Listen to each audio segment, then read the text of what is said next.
Hello everyone, and peace of Christ to all of you. Please invite your friends and let us have some good time. Let us say a quality time of fun. Yesterday we were live. We saw some people posting that there is a debate between a person, his name is Daniel, and David, which we know David, most of you. For me, I don't really, those debate are not debate, because as long there's a moderator and there's 10 minutes for me, 10 minutes for him, people go prepare for a topic and they get some information from the internet, they put it in front of them in the computer and they will be reading a paper. So just pause the paper and there's no need for a debate. Secondly, a debate should be between two people who they are qualified in the education, which means you cannot debate a rabbit. If you are, let us say, a goat, it have to be between two rabbit or two goat or two human or two smart or two idiots. But someone who do not know his religion, and yet he want to debate about his religion and our belief. That would be very funny. And today we will show you why those Muslims are not qualified to talk about their religion. You see, I did not watch the debate. I just moved for like little bit in the introduction. Let me see where this guy start talking, and I will show you how right away we will start laughing. This guy is just a certified idiot, and he's a kid. And by the way, I'm not insulting him, but this is who he is. Listen carefully and see what he will say. Where he start talking, let us see.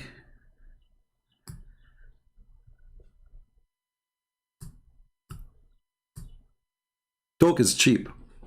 Proving what we say is different. I want to let you know, first, welcome. We're glad you're here no matter what walk of life you are from. And also want to let you know we are a neutral platform hosting debates on science, religion, and politics here at Modern Day Debate. And with that, thrilled to have you here as well, Dan. Okay, go ahead, my friend. What is this?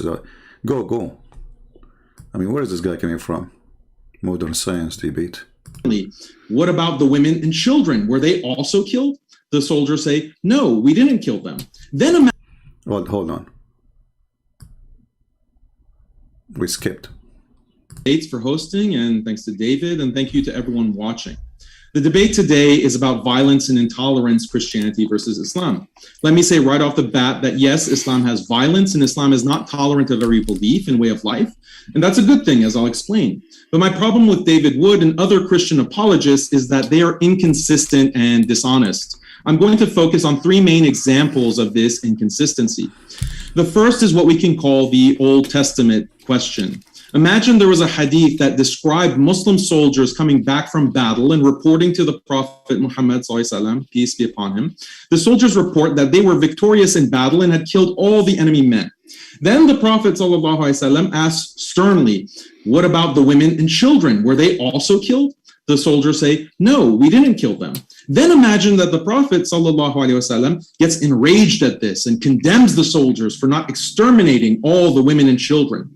Now imagine that if a hadith like this existed, David Wood would have no hesitation in citing it over and over again on his channel, making a big... The debate is over. You are a certified donkey, and I will show you the hadith in 2 seconds. And then everybody will be laughing at you. You are a certified donkey. So obviously this guy did not know his religion. Because if you know your religion, you will not start the debate with this. It's challenging to find such a hadith. You donkey. And by the way, they said to me, why you use the word donkey? Can I find a better word? He started the first 2 seconds in his argument challenging. Imagine if David Wood can find such a hadith. This is the start, you donkey. This is the start of your challenge. Imagine if David would can find such a hadith.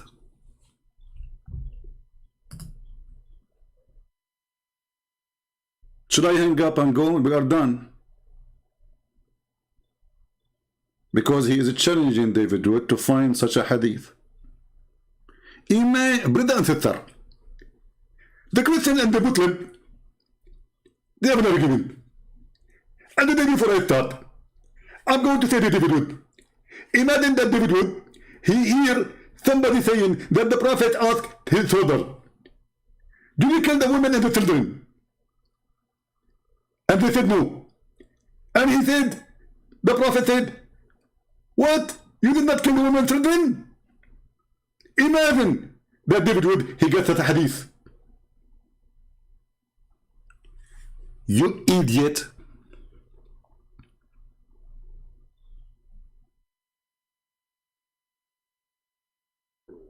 This is the guy who wanna debate us, challenging us to find the hadith says that the Prophet, he encouraged them to kill their children. Yes, he did. They were asking him, when we are going to attack the enemies, we are killing their women and their children. Is that right? He said, they are from them, which means he encouraged them. He said, don't worry about it. They are from them, so kill them.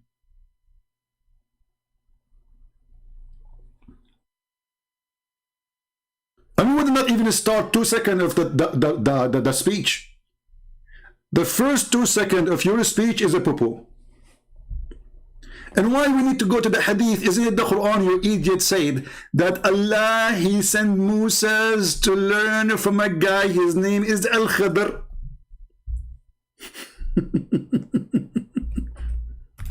And this guy, brother, he saw a child who is, he fear, brother, that he will not be good to his parents. Okay? So he slaughtered him.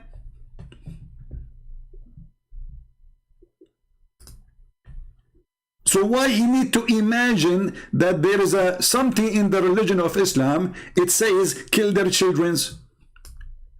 When your prophet claimed that this is wisdom, to kill a Muslim child, this child is a Muslim child, he's not even a Christian child.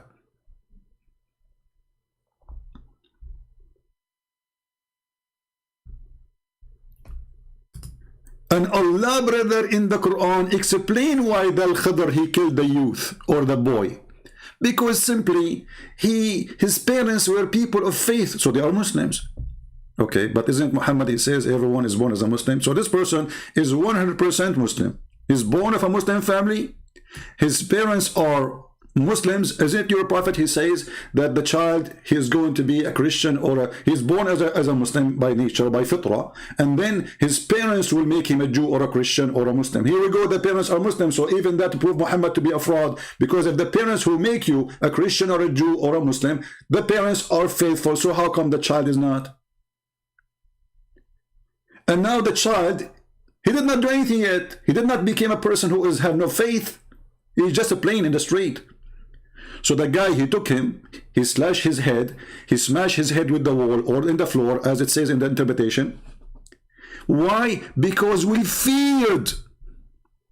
We feared. He is not even sure that he would grieve them by abstain on rebellion. Imagine David Wood, he sees something the prophet said like this.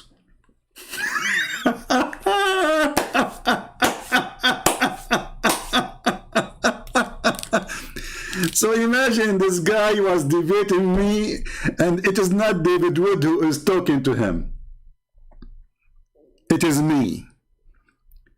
The debate is over. We just showed you from the hadith, and this is authentic, Sahih Muslim and Sahih al-Bukhari. And now we are showing you from the Quran.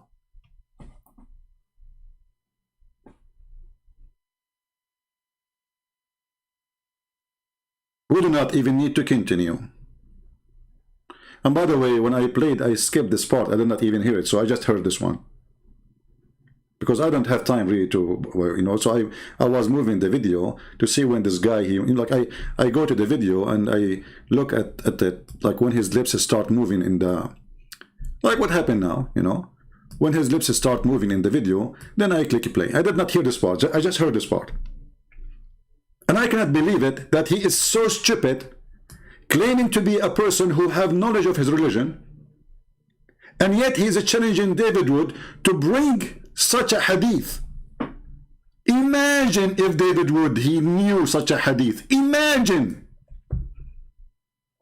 We do not need to imagine. We will leave the imagination to your prophet, who he imagined that he had sex, but in fact he did not. Who he imagined that he went to seventh heaven, but his wife, she said he did not leave the room. Who he imagined that he is bewitched, but in fact he is just a crazy person. We don't need to imagine. We will leave the imagination to your prophet, who he imagined that your God will make your penis endless. And I'm sure a person like you will be proud, at least in the front of his people, to have such a penis, because this is the proof that you are following the true God. It is the size of your penis. And I don't know how I'm going to use it if it is endless and your wife is next to you. How you will have sex with her? You will make a U-turn? And what the point of this huge endless size? Are we going to use it as a pipe line for oil or internet cable? So we do not need to imagine, Abdul. We will leave the imagination to a stupid person like you, who he claim, and the Muslim, they think that he have something to say.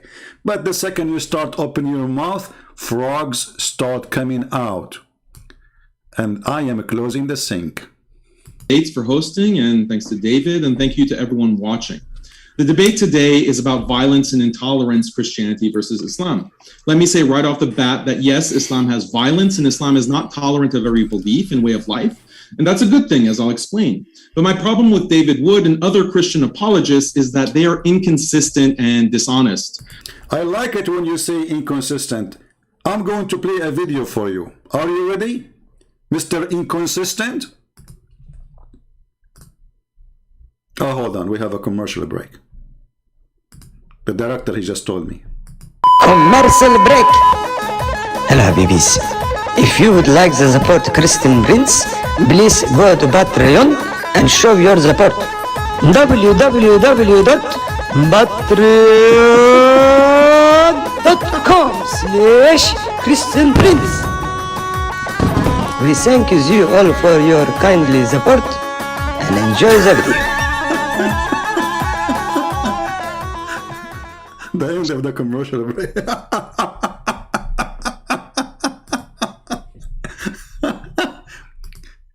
So the Christians are inconsistent, brother. They are inconsistent. Let us examine that. I mean, if I want to make a statement about every word you say, we will spend the coming century to finish this video.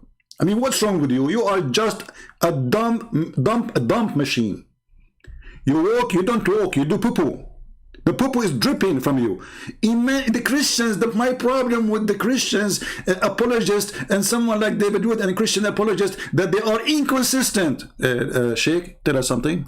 They reported that Imam Malik ibn Anas was approached by a man of the people of innovation.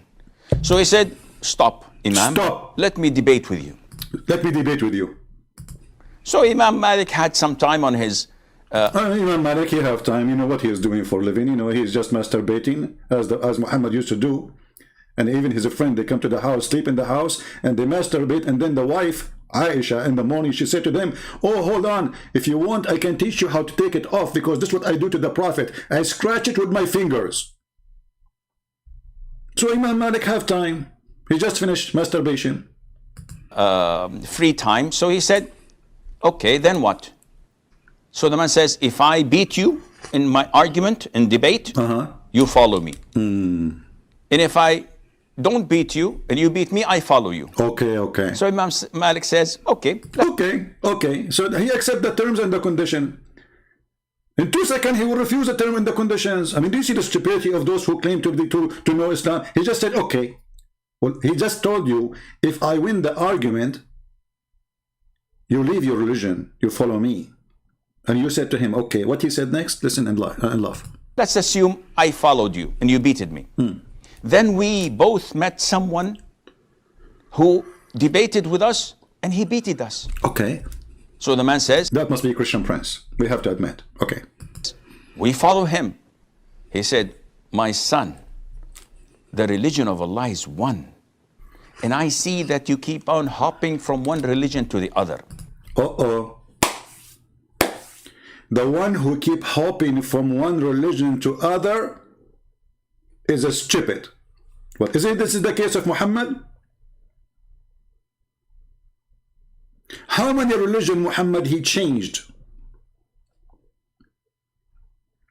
40 years of his life, according to Muslims, he was not a Muslim.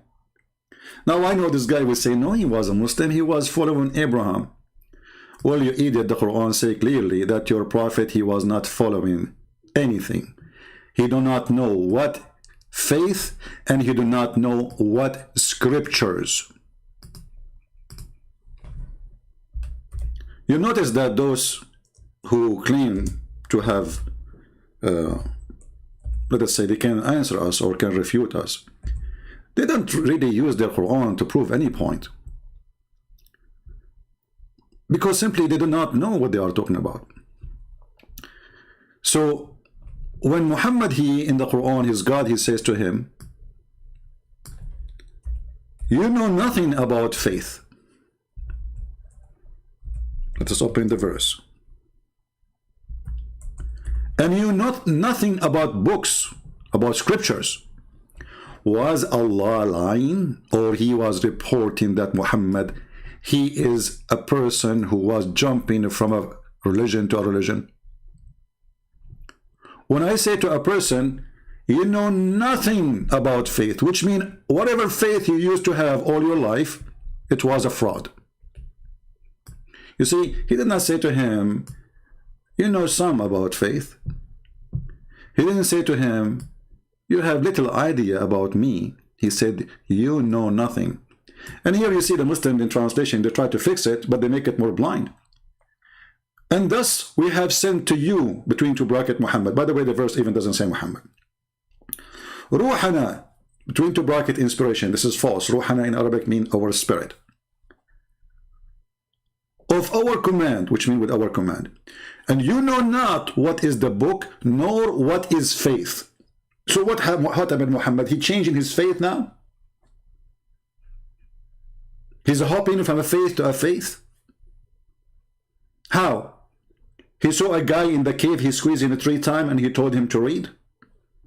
And then he became a believer? No, he did not. He went to his wife. He told his wife, I saw somebody in the cave. He squeezed me. Cover me, cover me, cover me. And then the wife, she said, hold on. What's happening to you? You are almost going to leak and pee in your pant. Let me take you to my cousin, Warqa bin Nawfal, who is a Christian priest.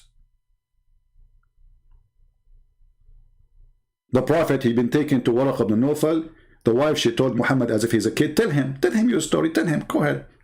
Muhammad told him, there's a guy, he came to me, he squeezed me 3 times, and he told me read. And then Warqa, he says, oh, this is the Namas. He is the angel of Allah. So the guy who was being squeezed, he did not know what's happening, and the guy who did not get squeezed, he knew what's happening. This is how your religion started, supposedly. Not to forget to mention that your prophet, he have something called the examination of inspiration.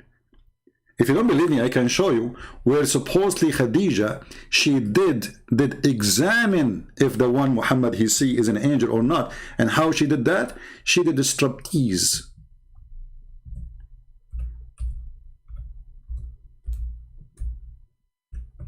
And as long I don't like to say something without showing a reference, let us find it.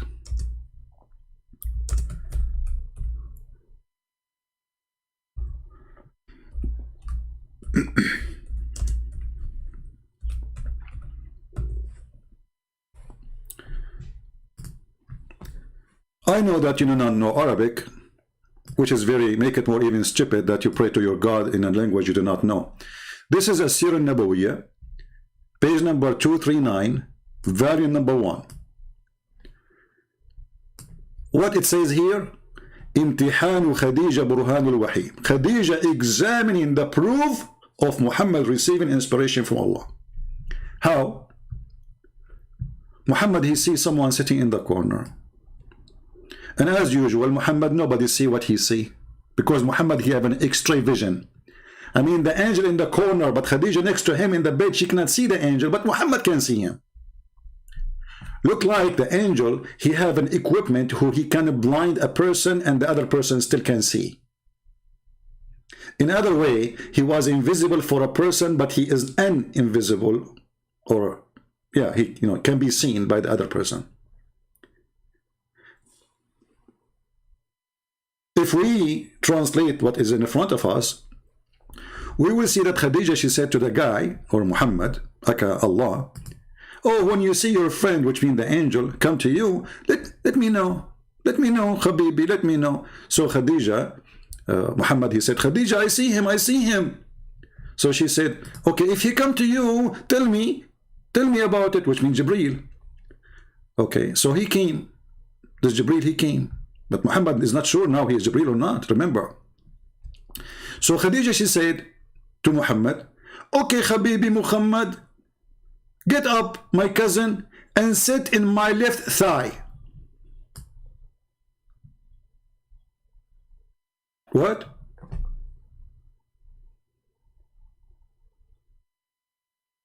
Sit where? And what is the name of the chapter? The proof of revelation.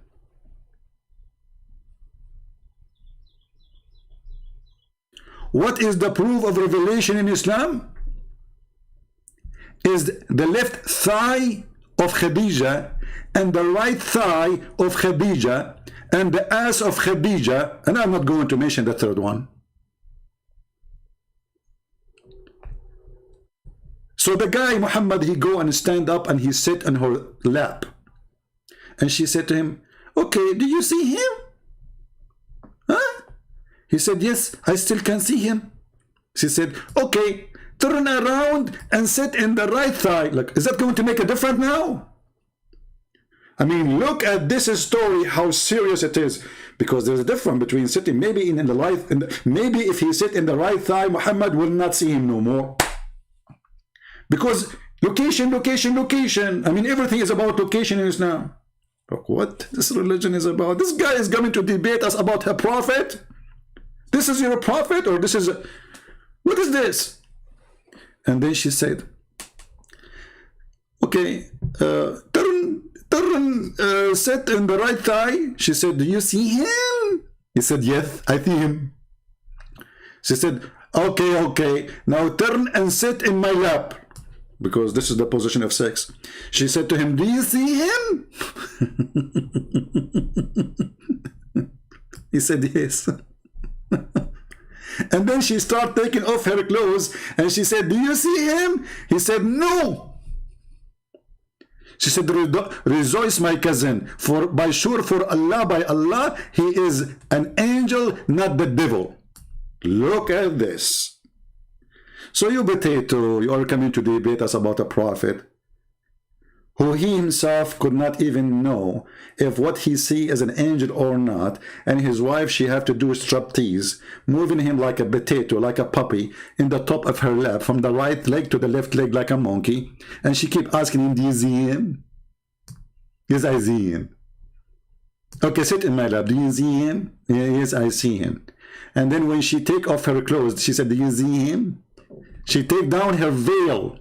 This is the translation of Google. Do you see him?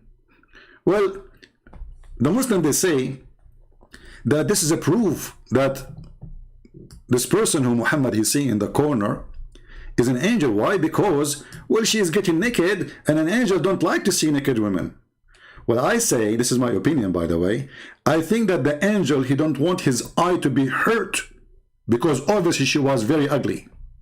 So he ran away. The angel was watching, he was saying, don't take off your clothes. Don't do it.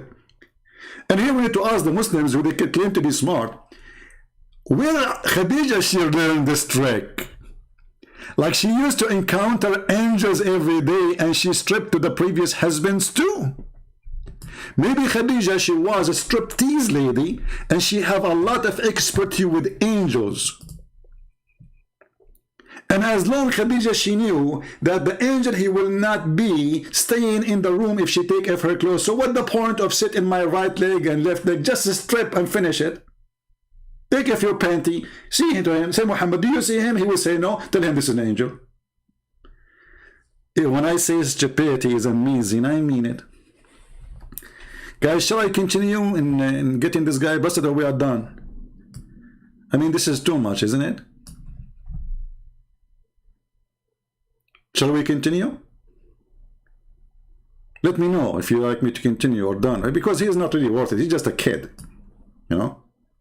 Actually, what made me upset from David Wood, where he got those kids? You know, he collected a bunch of kids from the street. Like Mimi Hijab is a kid boy. Nobody even listened to him. He was a street corner shouter. Even Muslims don't listen to him. He made him famous. Why you do that? If you want to debate, at least debate somebody who have knowledge in his religion. Don't debate kids.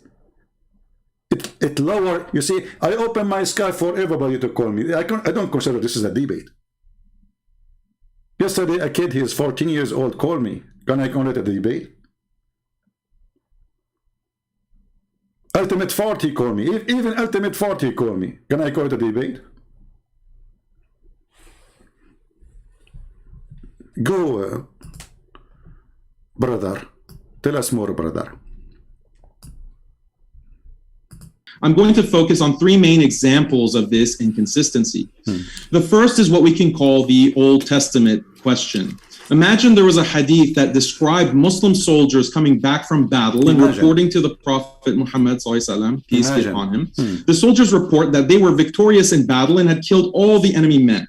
Then the Prophet asks sternly, what about the women and children? Were they also killed? The soldiers say, no, we didn't kill them. Then imagine that the Prophet then imagine, your Prophet did that, you idiot. gets enraged at this and condemns the soldiers for not exterminating all the women and children. Now imagine that if a hadith like this existed, David would have no hesitation in citing it over and over again on his channel, making a big deal about it, denouncing Islam for it, and generally characterizing Muhammad as an evil, bloodthirsty man. But the reality is there is no such hadith. Yeah, there is no such a hadith. Christian Prince was showing you a hadith does not exist. And this hadith was in Bukhari and Muslim. But it does not exist. In reality, there is no such a hadith. Imagine. Okay, we finished the part of imagination now. Continue. Let's see here.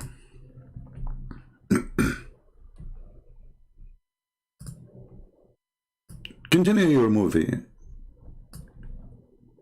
Instead, this is what we read in the Bible about Moses. In Numbers 31, verse 14 to 18 of the Bible, we read, and Moses was angry with the officers of the army. Moses said to them, have you let all the women live? Now kill every male among the little ones and kill every woman who has known man by lying with him. But all the young girls who have not known man by lying with him, keep alive for yourselves. Shall we go to the story of Bani al-Mustaliq and what your prophet he did with them? Shall we go to the story of Safiya and we'll see what he did with them? And why you don't tell us what is the story about Moses? If you idiot, you idiot. If you go to the Quran, you will see that the story is in the Quran. And Allah, he punished the Jews for not killing everyone there. Not only they did not kill, according to your Quran, they did not even attack.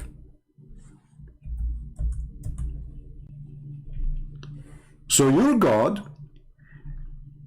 he enforced a penalty because the Jews refused to kill those who live in a country called, supposedly, according to the Quran, the translation for sure, the Quran never mentioned the word Palestine. So Allah, he said to Moses, tell your people, all my people, enter the Holy Land, which Allah has assigned to you, and turn not your back in what? In fight, Okay, what we will do there? We will kill everybody. They said, Moses, this is a holy land. Okay, well, Moses, in this holy land, there's people of a great strength. You shall never enter it. So the Jews refused to kill. Which story is true? The one in the Bible or the one in the Quran? Then there's only two Muslim Jews here. They accepted to follow Moses to do the attack so they can kill the women and the children. And the Quran described those two who they say to Moses, let us assault them at the gate. And for the rest of the Jews, Allah, He made them lose the land or direction for 40 years for refusing to kill every single man and every single woman and every single child. You are a certified idiot.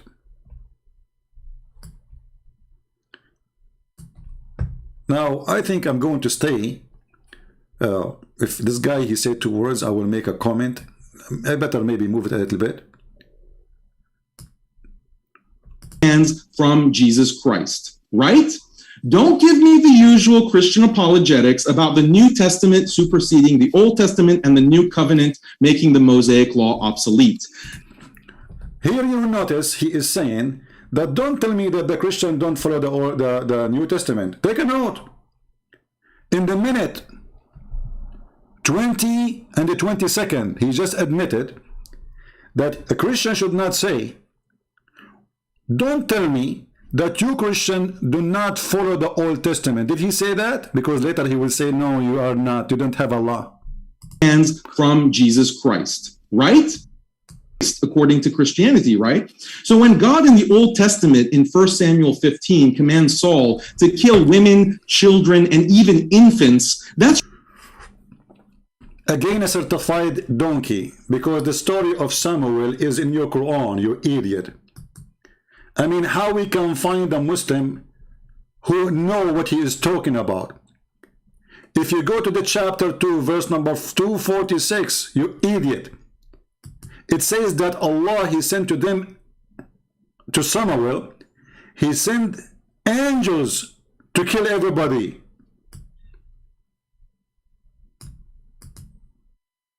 Have you ever heard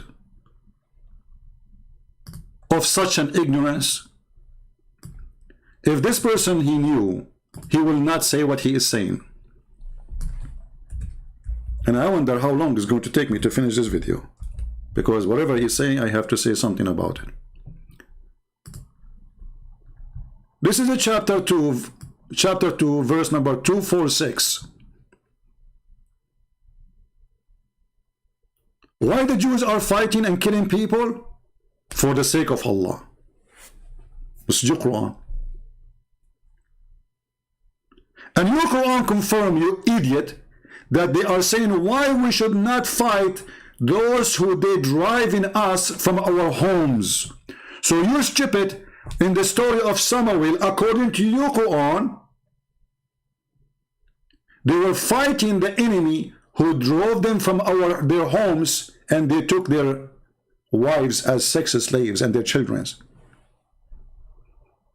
So when this coward, he quote a story about Samuel, do he knew what his Quran say about it?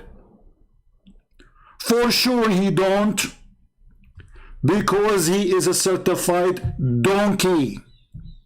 And I apologize for insulting donkeys if any of them present with us today, because they will get upset. They have feeling too. Shall we go and find you the interpretation?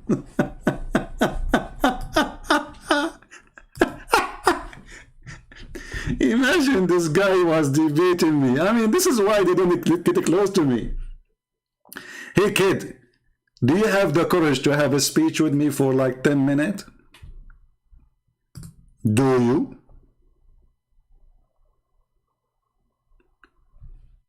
So why Samuel, he took his army, he attacked the enemies? Because they killed his people. They took their homes, they took their women, they took their children. And exactly this is what your prophet did. And here you notice, do you remember yesterday when a Muslim, he called me, he says, Jesus was not a savior. I'm going to show you, prove it to you.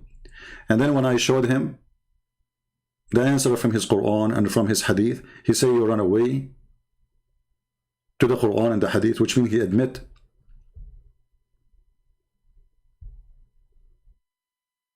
that his argument does not stand for a second if we mention what the Quran say.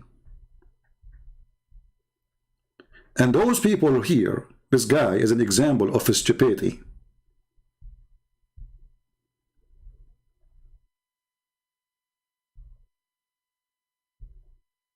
If we go right now to the official government website of the Kingdom of Saudi Arabia or any Islamic website, are we going to find the story of Samuel or not?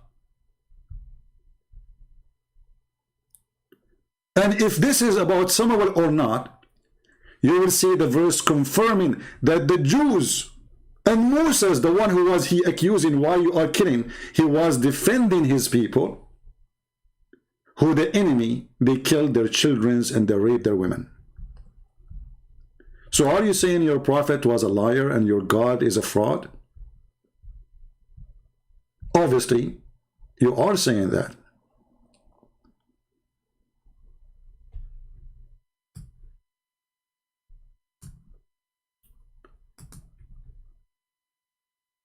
Let us go and see the interpretation for the verse, so the Muhammadan, they will not say this guy is making things up. Now, which interpretation I should show you? Al-Tha'labi, Al-Qurtubi, Al-Baghawi, because all of them, they say the same. You are a certified donkey, my friend.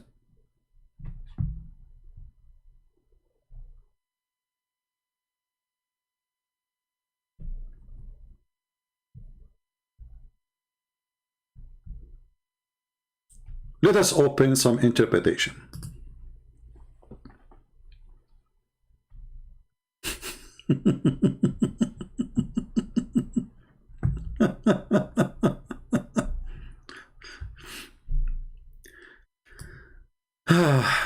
Tafsir al-Baghawi. Tafsir al-Baghawi. Page number 296. Volume number 1. And here it says that the real name of this person we are talking about, his name is Shemuel. Muslims always, they have their own funny way to say words. Shemuel. So Samuel became Shemuel. All right? So, you go read here. Let us see what they did.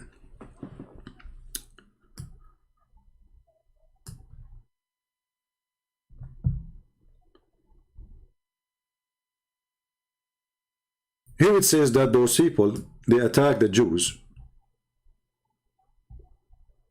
and they captive a lot of their children and their women, and even from the children of their kings. And they took from them 440 little boys.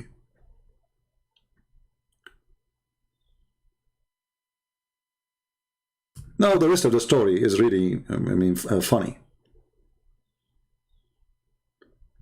But the story here is saying that the Jews, they ask Allah to send angels to fight with them so they can slaughter those people. And the one who do that is a person, his name is Samuel.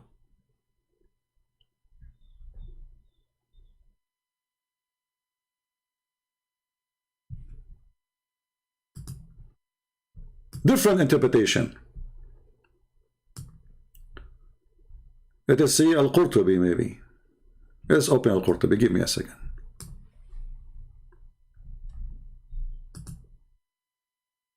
So people will laugh at the stupidity of this religion. Garbage in, garbage out.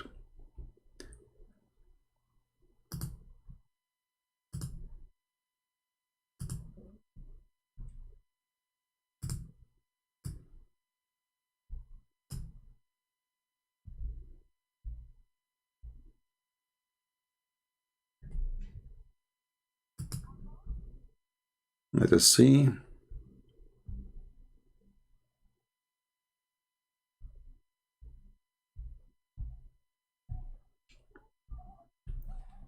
Let us use this translation here. We will use this one. You know, always I will give you the link, so you can use Google Translation from your side. Let me post it for you. You will see even in the Islamic translation, they are saying that those who Samuel was fighting, they killed every single woman. They killed what? Every single woman of the Jews except one.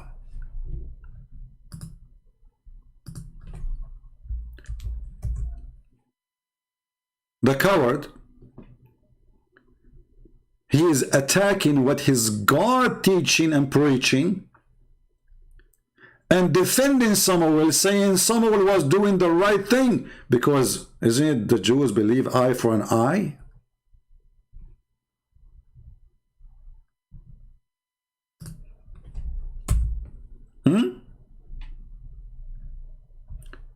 Let us use Prophet Google translation and let everybody laugh at you, idiot.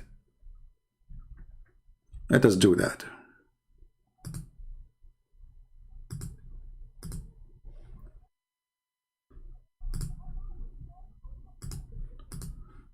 All right, we open it in Google browser so we can translate.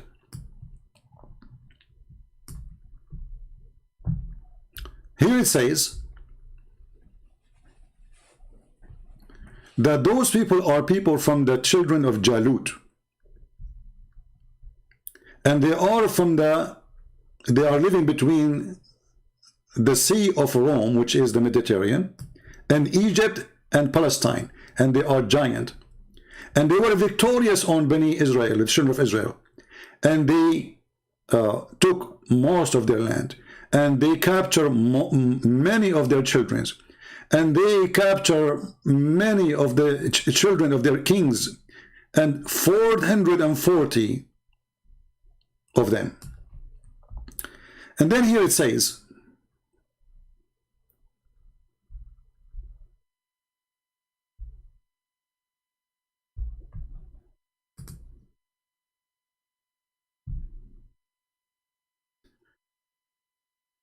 and they force on them jizya, which means the same as Muhammad, he forced on the Christians. He forced pay or die, those who are still alive. And they took their Torah. And the children of Israel, they faced from them a very horrible time. Bala'un wa shidda. And they did not have a prophet at that time to lead them. And those who they are from the children of the prophet, they were destroyed. And they did not have anyone left except a woman. She is carrying a baby.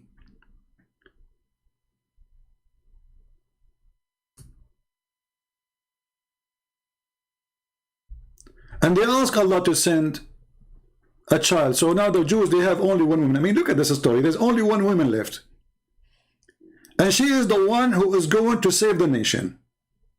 And this woman, she gave a birth to a child. His name is Shemuel or Ishmael, which means Samuel. And the woman, she said, Allah, he heard my dua, my prayer. And she taught him the Torah, and he grew. And one of the elders, he take care of him to teach him. Then Samuel, he came to him, an angel, his name is Jibreel, while he was sleeping, next to this old man. And then the angel, he asked him to stand up. And he told him, tell your people that I am going to, Allah, he decided to send you as a messenger and as a prophet to your people. When Samuel, he came to his people, they accused him to be a liar. And they said to him, oh, you are seeking to be a prophet. You are rushing for it, but did not come to you. And they said to him, إِن كُنْتَ صَادِقًا فَبَعَتْ لَنَا مَلَاكًا or malakan, if you are truthful, well, send us angels, ask your God Allah, angels, so he can fight for us for the sake of Allah, as a proof of your prophethood. And then this is what happened. Allah, he sent angels and they slaughter all the enemy. So this idiot, he was making fun. Let us now click at translate, and I gave you the link already, right? I gave you the link. Actually, this link I gave you is very long. Let me hold on. Let me make it short. Let me give you a different website. Just give me a second, because this link is very long. I mean, there's many interpretation in the same page. So I want to give you a page which is directly for this interpretation, so you will not be confused. All right, this is the interpretation, the same interpretation we are reading, but this is from the official kingdom website of Saudi Arabia.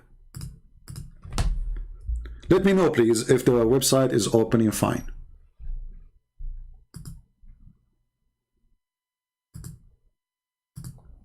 All right. Let me know if you can view the website, because sometimes this website doesn't work as everything is Islamic. Is the interpretation appearing in your side or no?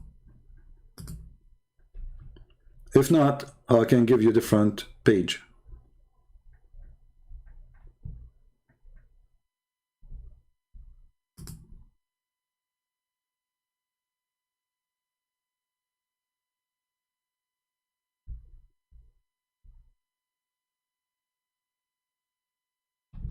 Is it working?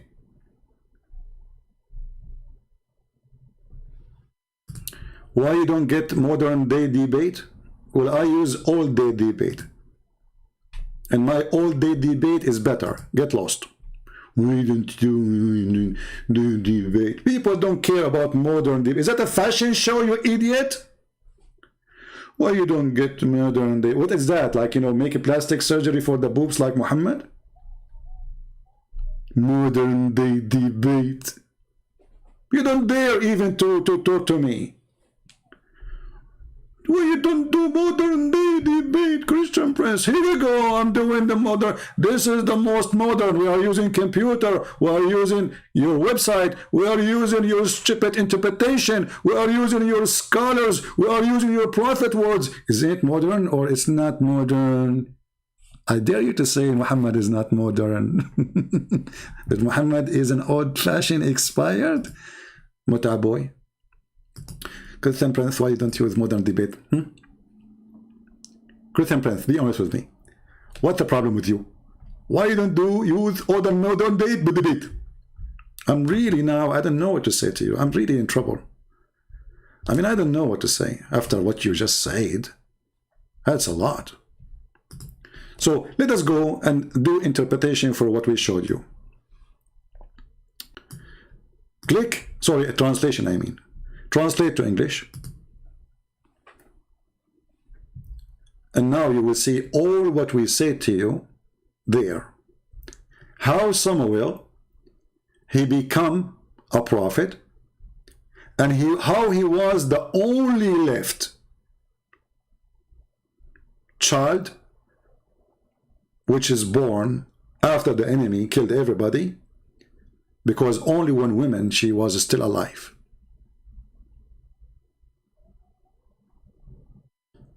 And how Allah, he chose him to be a prophet. And then his people say to him, if you are a prophet truly, let Allah send you angels to fight and to kill our enemies.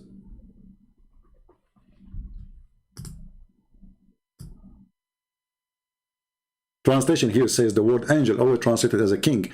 The fact this is the word angel, malak, because it's confusing. Malak can be, you know, like from Malik. So if you are a prophet, if you are claiming to be a prophet, well, ask your God to send angel or angels so we can attack the enemy and kick them away from our homeland. And we free our people from slavery. So this guy, he was attacking the story of Samuel, because he did not know, this donkey, that this is a story is exist in the Quran, and his own version of explanation get him busted.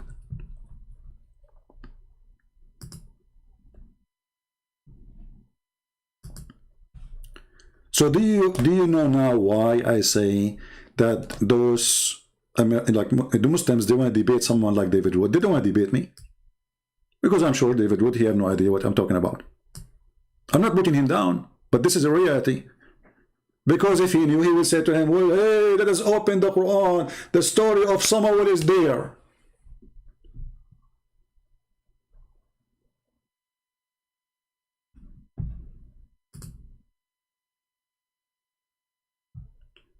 Are we following? When I criticize a Christian, I never put Christians down. But I criticize everybody, and you can criticize me when I say something wrong.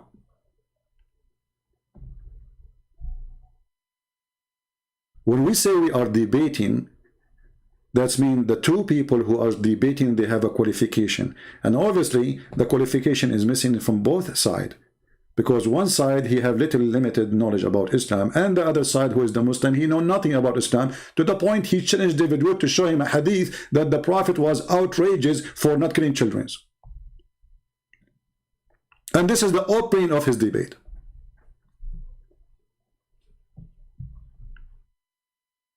Shall I continue? I mean, this video will take with me forever, because every second this guy, he says something, he make poo-poo. Seriously.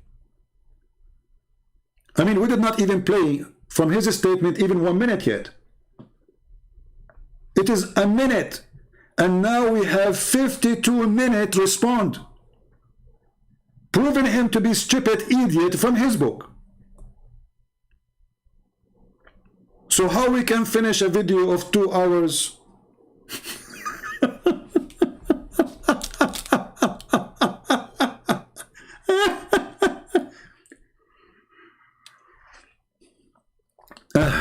Lord have mercy. Somebody saying you are debating yourself, speaking alone. Well, why you don't give me the Skype of this guy and I will call him right now? You see, you coward, I am the only one who opened my Skype and say who dare to call me, including those who claim to have knowledge, including those who say they can refute me. So how they refute me? They talk to themselves. They make a video refuting Christian Prince, right? So you see how stupid you are? As long as Christian Prince, you talk to yourself. Why you don't call a Christian Prince right now and get him busted? Do you want to do that? Jimmy, do you have the courage to call any of your friends, all those who you think they are powerful, or to give me their Skype to call them right now in front of everybody? And then there's no excuse that I'm debating myself. In fact, it is you who keep saying we debate only Christian Prince face to face. This is what you say, not me. I never said no to anyone. When the last time I said I will debate only face to face? What is face to face about? Here we go. They are talking to David Wood in the internet. What face to face is about? So who is the coward? And what is the answer for what I say? Like there's a guy, we show him, he's a prophet, he is farting from his nose. He's a prophet is masturbating. He's a prophet is cleaning his hand in the wall. He's a prophet is cleaning his poo-poo with his throw rocks. He's a prophet taking shower with dead dogs and women blood from period. He's a prophet is molesting a child. He's a prophet is going after his son wife and flirting with her. And then he answer, I am not here to debate. I want to show the truth. And he posts something about an article about the Bible. What is the answers for everything we say? Cowards. Muta boys.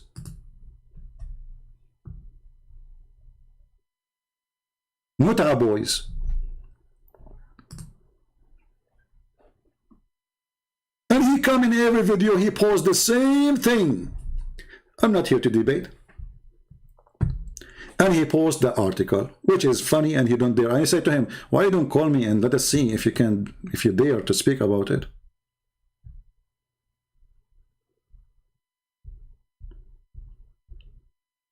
And now this Abdul, himself supposedly, he prepared himself for a debate.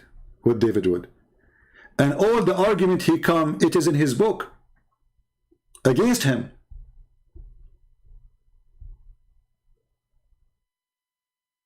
Actually, every Muslim should be laughing at him now.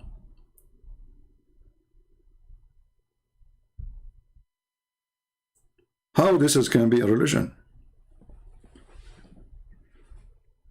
How you criticize the story of Samuel when the Quran says that it's Allah who sent the angels to slaughter every child and every woman of the enemies? How you criticize the story of Samuel when it says in your stupid book that those people, they slaughter and they killed all the Jews and all the women until there's only one woman left, and she is the mother of Samuel? What happened, my friend, that those dummies, they are dummies. And we are in the time where people, they praise dummies. And because they are dummies, they don't dare to speak to someone knows and can get them busted in a second.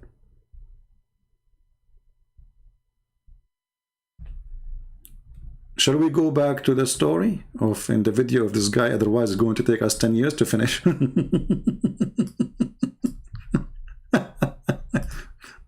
Okay, boy, tell us more, brother.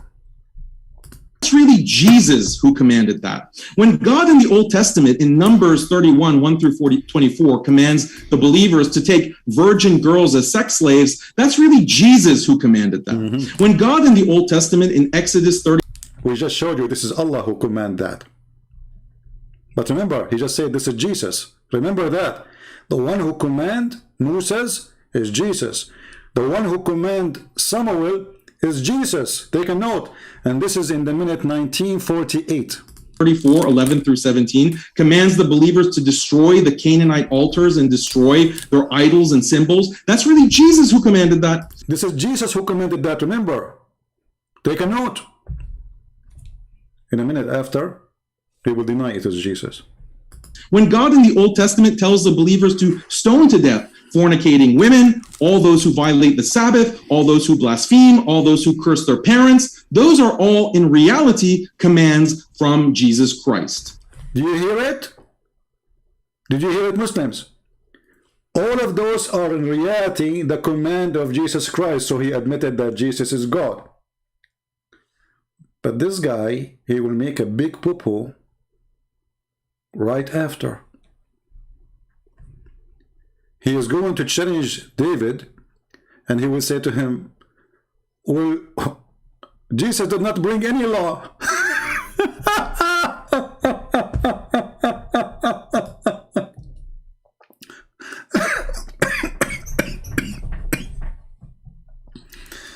He made a speech that Jesus, he have zero law. You know what zero law mean? Zero. But in his introduction, he's saying that all those law is coming from Jesus. I mean, how stupid this idiot is. What your mother, she feed you? Manure?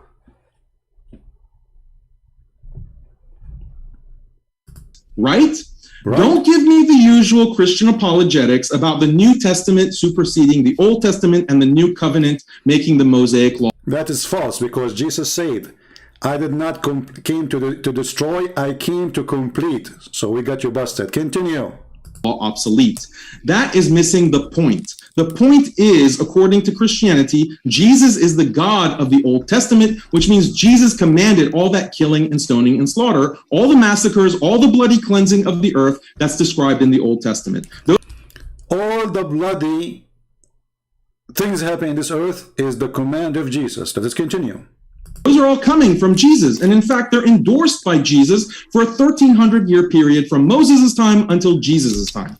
So you can't present this modernized picture of Jesus only preaching peace, love, and nonviolence. Jesus, according to Christianity, is quite a vengeful and wrathful God, or at least he was in Old Testament times. How can a Christian who has to believe all this about Jesus Christ turn around and criticize Islam for violence, especially since, according to the Bible, Jesus even calls for killing women, children, and infants? There's nothing like that in the Quran. You see, there's nothing like that in the Quran. We just showed you that this is in the Quran. Big mouth, potato, and everybody is laughing at your religion now. And not only that, the Quran refuted you that those people, they are fighting and killing the enemies as they killed them. As you mentioned the story of Samuel, that only one woman left from all the people of Israel. Only one woman left. This is according to your stupid book. And hadith. So isn't this the most outrageous double standard? Exactly. David Wood, please explain this. Explain how you can criticize Islam and smear the Prophet Muhammad ﷺ as a violent, bloodthirsty warmonger, when according to your own theology, your God, Jesus Christ, also commanded and approved of all these things and more. So David Wood, you're extremely dishonest when you criticize Islam, and in fact, Christians should really hate you for what you're doing, because you're essentially trained. David Wood, we hate you because we found that Allah is the one who ordered the Jews to attack the Palestinians in the Quran in chapter 5 verse 21. And we found that it's Allah who ordered Samuel to take an army of angels to slaughter every one of the enemies. We should hate you because this exists in the Quran in chapter 2 verse number 246. This is double standard, David Wood. We should hate you because Muhammad, he says, kill them, they are from them, those children and the women. We should hate you. You have double standard. And all those orders are from Jesus Christ.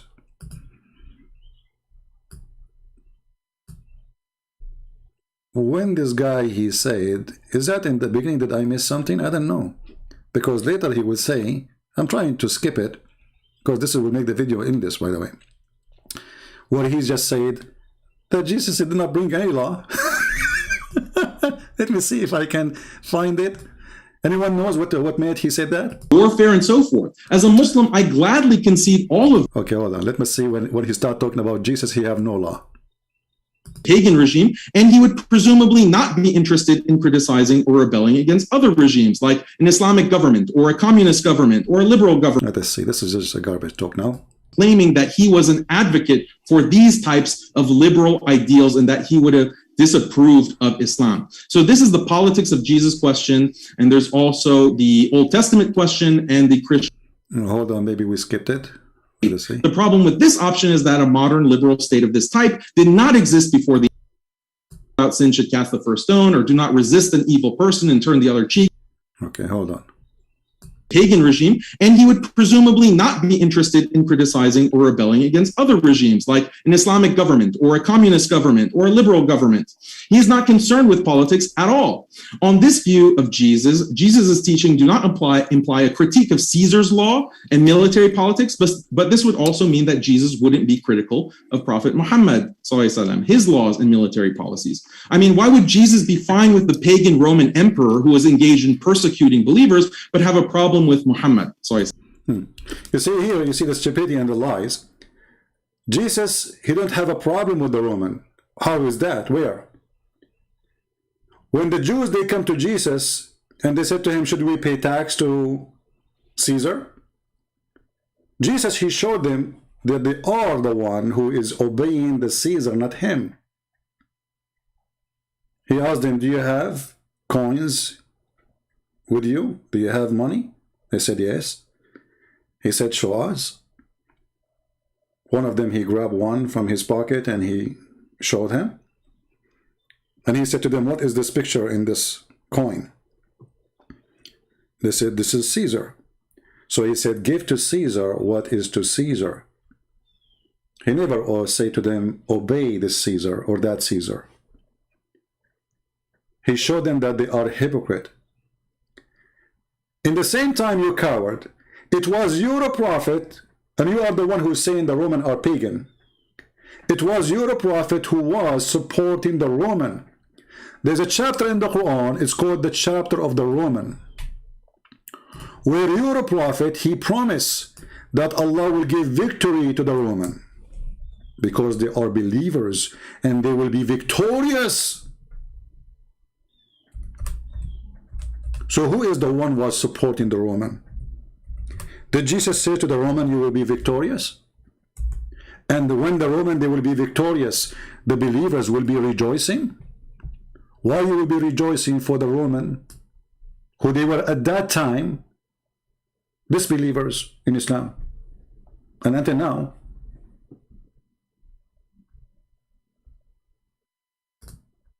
And when the Roman, they will defeat their enemies, which is the Persian, the believers, the Muslims, will rejoice that victory is given from Allah to the Roman against the Persian. Again, this guy, he do not know what he is talking about. Jesus never praised the Roman. Jesus, he never adopted the law of the Roman. And you idiot, you just confirm that by saying that all the law of Moses is coming from Jesus.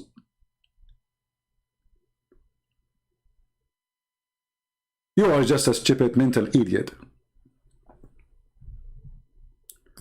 But I'm trying to find where he said that Jesus, he have no law. Is that in the second response? Anyone can help me? Because I want to move there. Because you will see how stupid what he's saying. He totally contradict himself. Where he start explaining that Jesus, he brought no law. He said that Jesus, he have a three... let me see, maybe I missed something. Which minute is that? I did not take a note. I should have taken a note, so we don't play all the video all endless.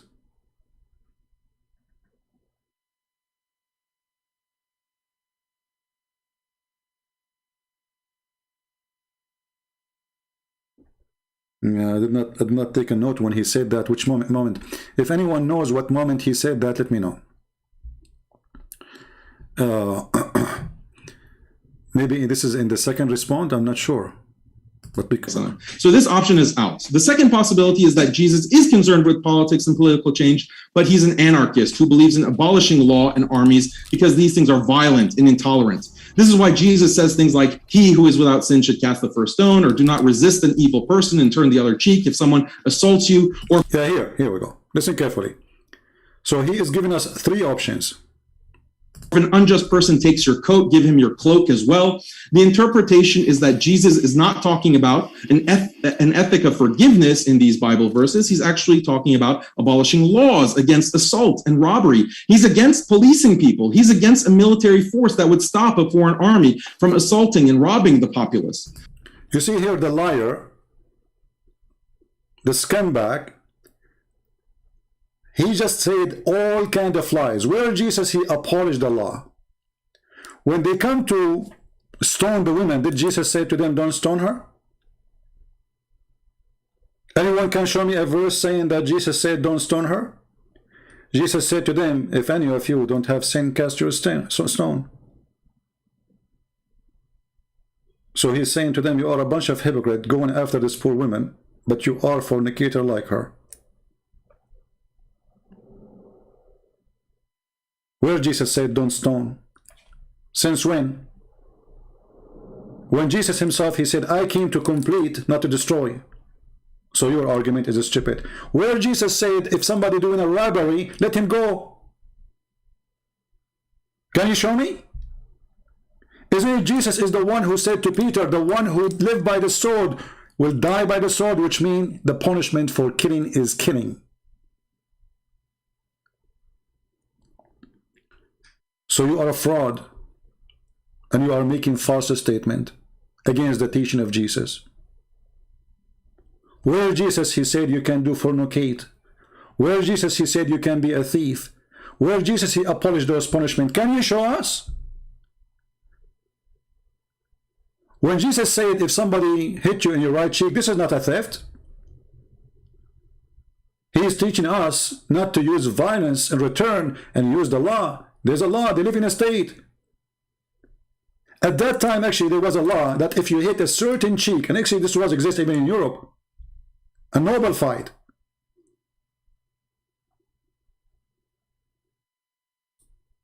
That if you use a certain hand, you go to jail. If you hit a certain cheek, you go to jail. So Jesus was saying, use the law and don't be a person who break it. And you are the one who said a second ago that Jesus is the one who brought the law in the Old Testament. So why you are lying? Where Jesus said you can beat each other, Where Jesus said, if a man rape a woman, let him go. Where Jesus said, if a thief, he's a thief, let him go. Where are you getting this from? You're a coward, a liar. On this view, Jesus would see Muhammad as very evil for the specific reason that Muhammad is not an anarchist. Rather, where Prophet Muhammad was doing all the crime you mentioned. As an example, when Muhammad, he attacked the Roman and he said, let us attack the Romans so we can get the blonde girls. Is that lawful? According to the teaching of Jesus?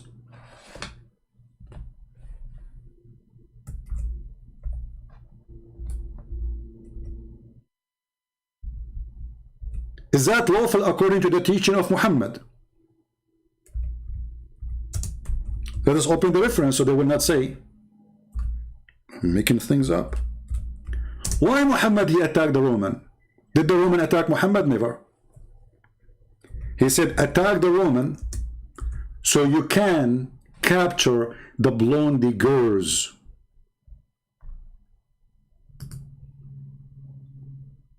Is that a prophet of God?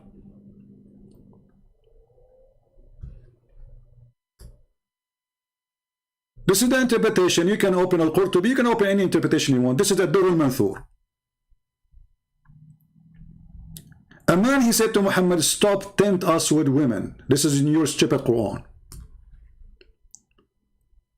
But why he said that? Because Muhammad, he said, attack the Roman so you can get the blondie girls.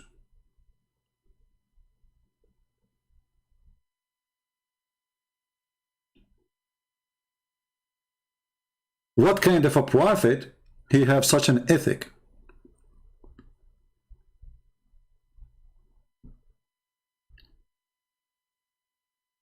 Is that from God?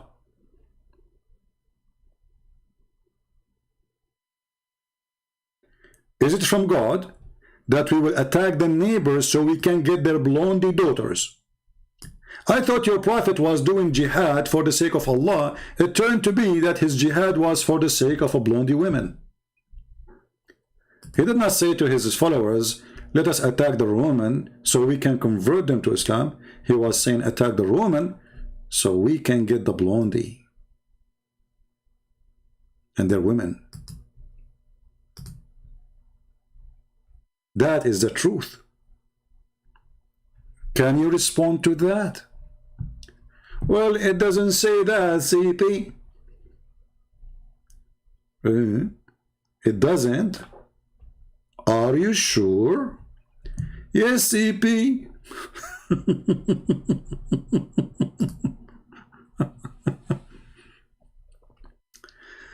Oh, Lord have mercy.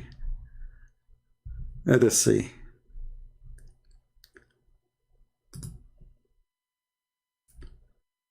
For some reason, this website here, the Saudi Arabia, is not opening.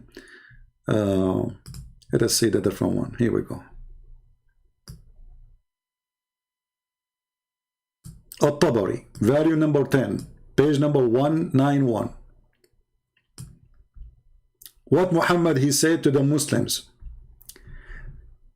attack Tabuk and you will get the blondie girls and their women.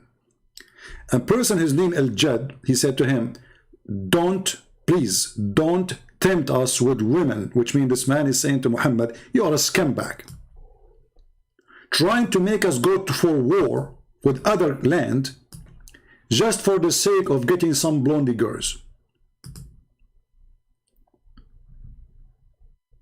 Is that from the mighty God? Attack the Romans so we can get the blondie girls?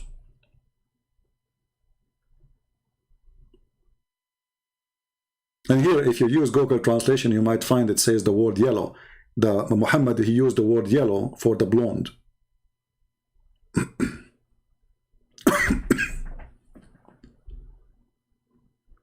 What kind of a prophet he makes such an order?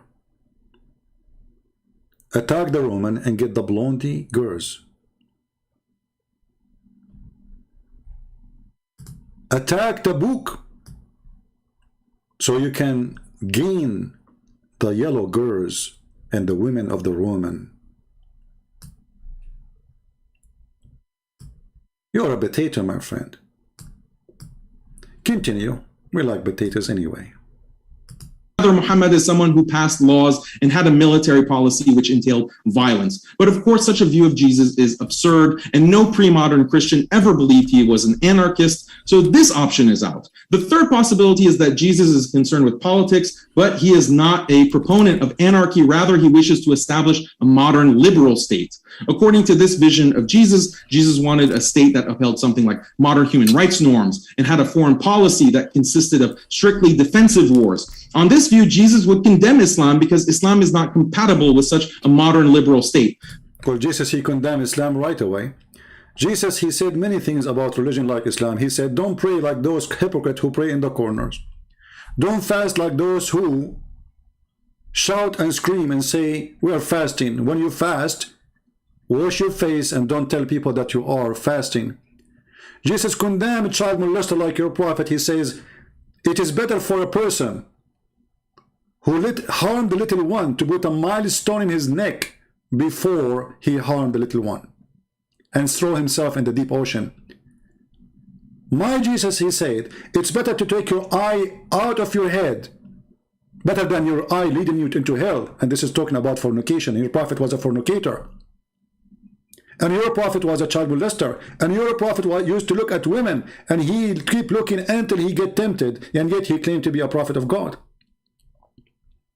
Who said that Muhammad is not mentioned by Jesus? Jesus said, be aware of false teachers, and all the teaching of your prophet is false. Since when we can find that Jesus said to a woman, give your breast so a man can suckle her? This is the law of who? The law of God?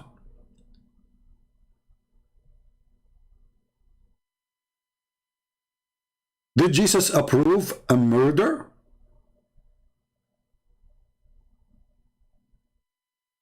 Isn't it the Quran says that Allah, he told the Jews that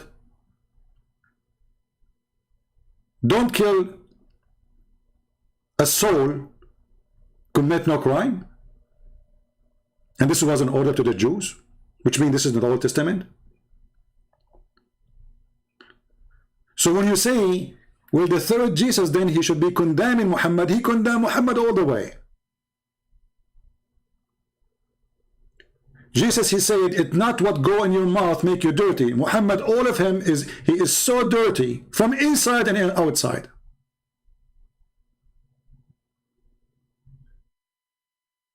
Have you ever heard of a prophet of God? He said that the one who is proud about his inheritance before Islam tell him to go and bite the penis of his father? Is that a word coming from God? Did Jesus allow the Christian to do mut'ah and have 3 nights stand for sex? Is that your God teaching? This is in the Quran, chapter 4, verse 24.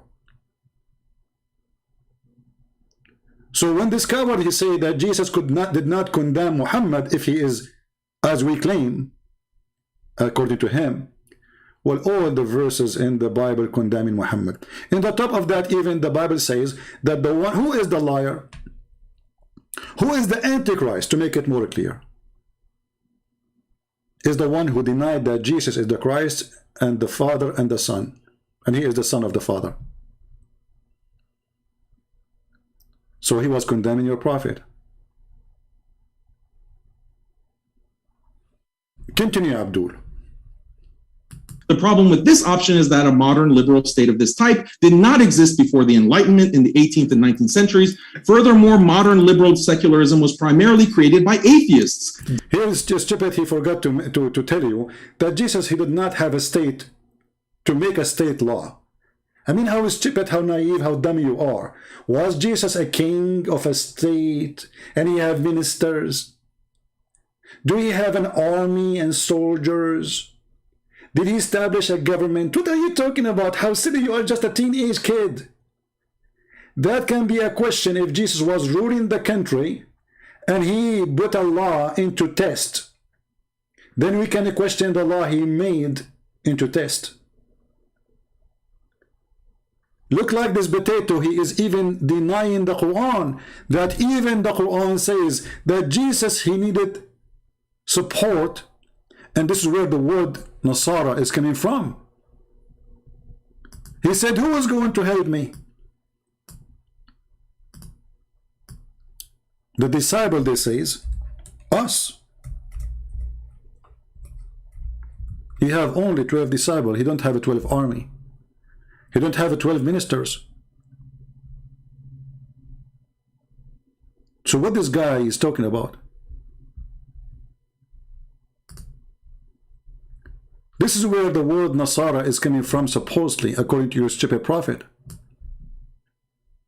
Then Isa, he said, he came. He know that disbelief. He said, who will be my helper? Well, he have a 12 disciple. He don't have a state. He don't have a country to rule. He don't have an army. He don't have a minister. So he's talking about Jesus' state.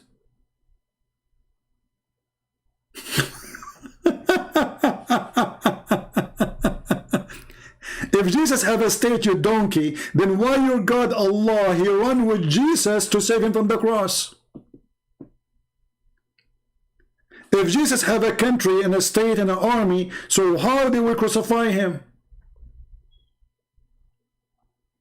If Jesus is the one have a control of the law, as a king, as you are claiming, well then who is the one who want to put him in the cross? His army? You are an official stupid who made a paper before you go to the debate, and now we are laughing at you. And I wonder when I'm going to finish this video. Continue.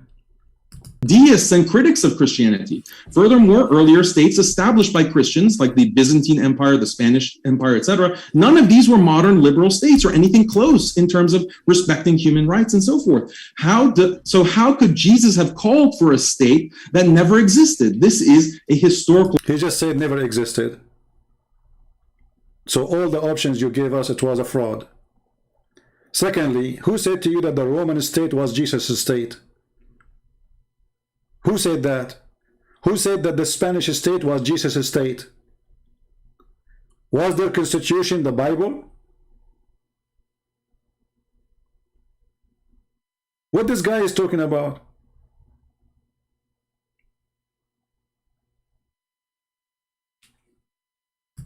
Error. So this option is out. Furthermore, Christians should consider what is involved in a modern liberal state. It involves, among other things, protecting the free speech of people who blaspheme God, facilitating sex outside of marriage, which just... I like that. You know, if you want to support the freedom, then you have to support sex out of marriage. Will your prophet support sex out of marriage? Actually, most of your prophet relationship was sex without marriage. Was Mary the Copt his wife? Was the wife of his son his wife? When your prophet, he went to the house of his own son and he flirted with the wife and he said to her that, my Allah, he made my heart to flip for you.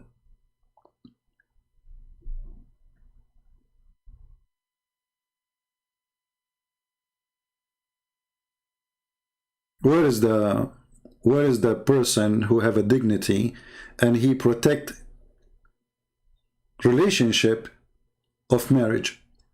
Isn't it your religion says that if you have a daughter, she is not from marriage, you can have sex with her? Let us show the reference.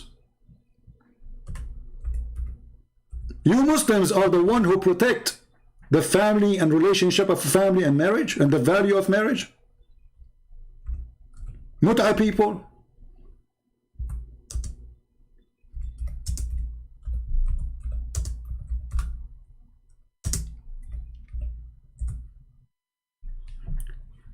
This is Tafsir al-Qurtubi.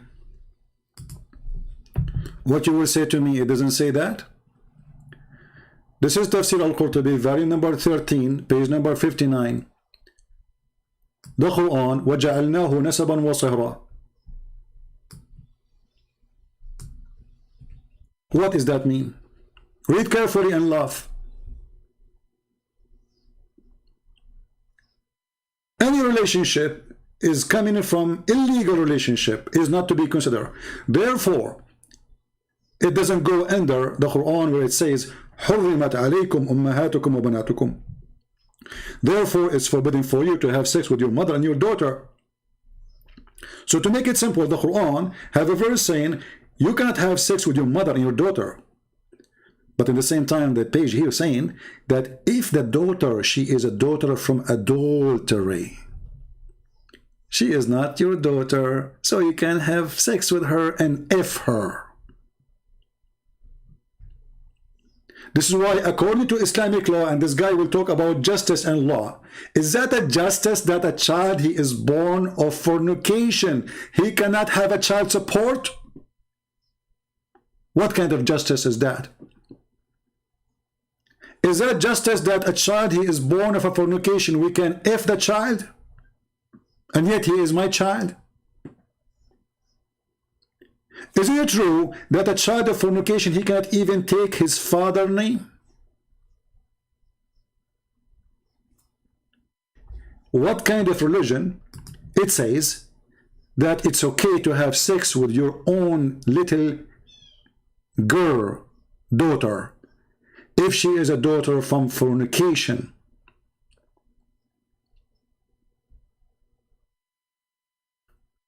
When your scholar says that Allah, he made relationship by lineage, which means by marriage, by Sharia law, and according to the most accurate opinion in Islam, that Allah, he made for sure a human being by mixing the water between male and female, according to the Sharia law, which means mut'ah, or sex contract, as Muslims they call it marriage.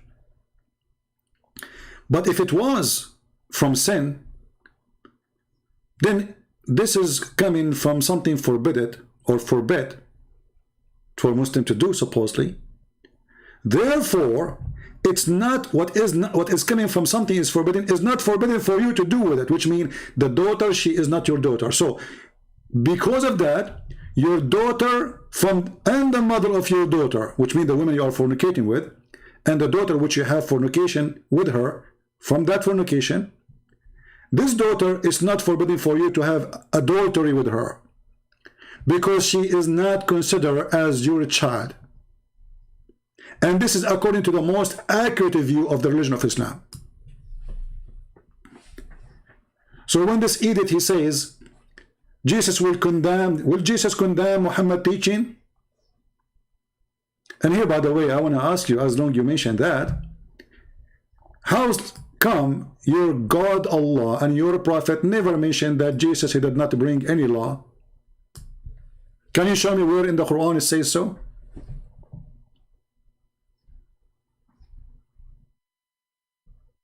Destroys traditional family and gender roles. Where is that?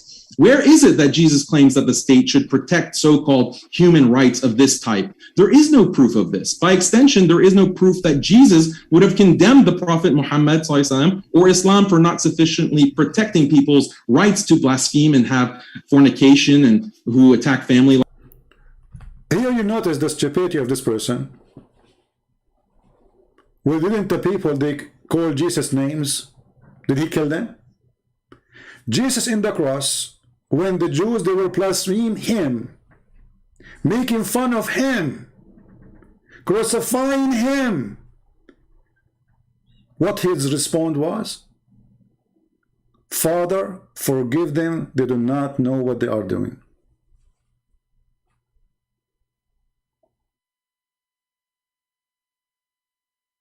They are doing it to him, not cursing God in heaven. They are cursing God who is in the front of them. Jesus said, forgive them, Father, they do not know what they are doing. So again, you are an idiot. Continue.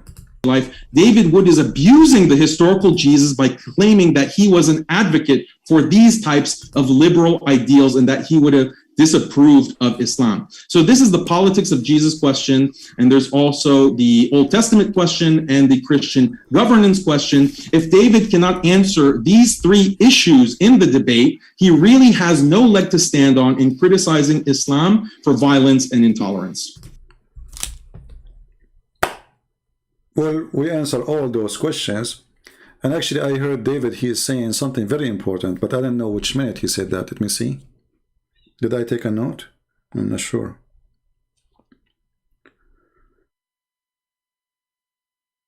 Let us see.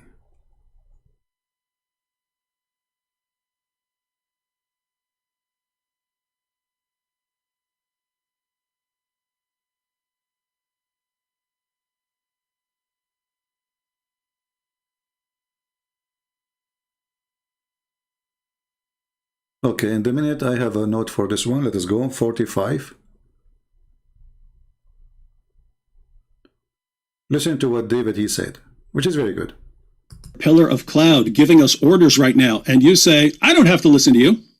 Or if you're not one of the people who were actually following him, you're someone else, and you're saying, I don't care what that pillar of fire says. I don't care about these people who were just led through the sea. I say God has the right to give life or to take life.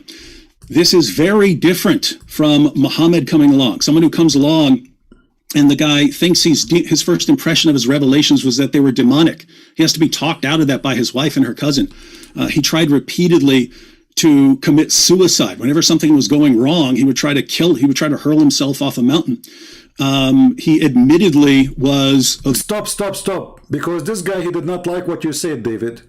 I'm going to put him in the screen about what you just said. He was moving his head in a certain way. I'm not sure why.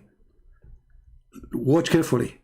Pillar of cloud giving us orders right now, and you say, I don't have to listen to you. Or if you're not one of the people who were actually following him, you're someone else, and you're saying, I don't care what that pillar of fire says.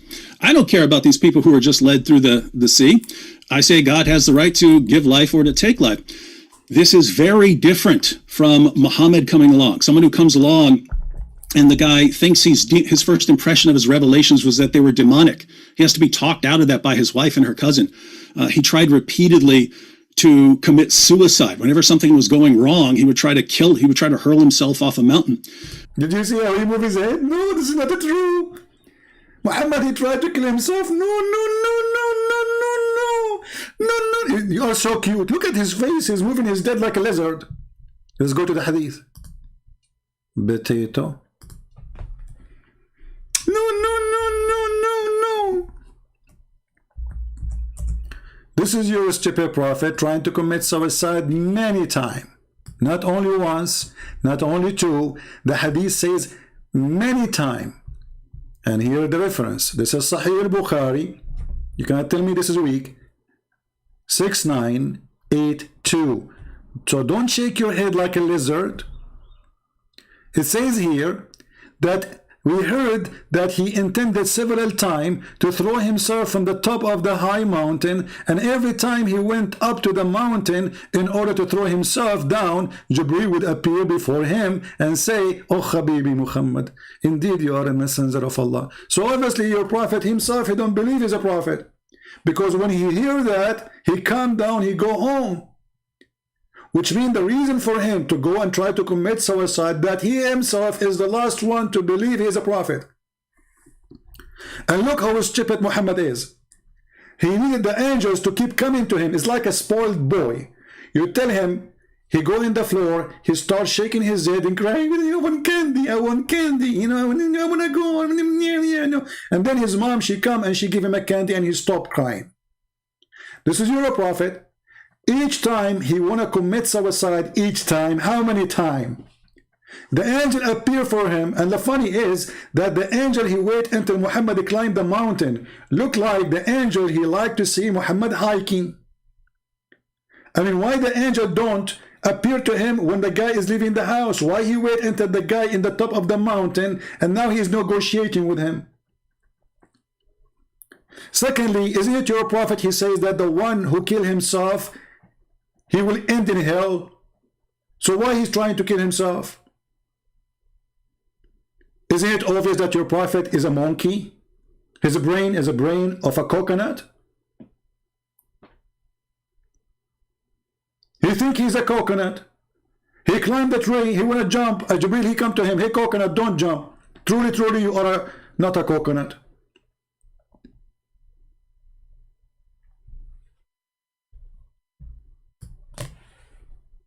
Go, David.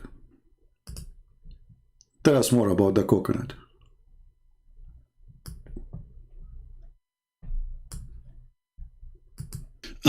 He admittedly was a victim of black magic that gave him delusional thoughts and false belief. He admitted that Satan tricked him into delivering revelations promoting polytheism. I mean, where do you see that in the prophet? Someone delivers a revelation, promotes polytheism, comes back later and says, the devil made me do it. So this is, it's not just, hey, there's not enough good evidence here, or there's not enough miracles. It's, this guy is the least reliable person in history. If I were... This is the best statement. He is the least trustworthy person in history. He's mentally ill. He's a child molester. He's a thief. He's a fornicator. He go to his son's wife and he flirt with her in the house of her husband. They are not divorced. She is under the roof of a husband. He flirt with her, and this is in your book.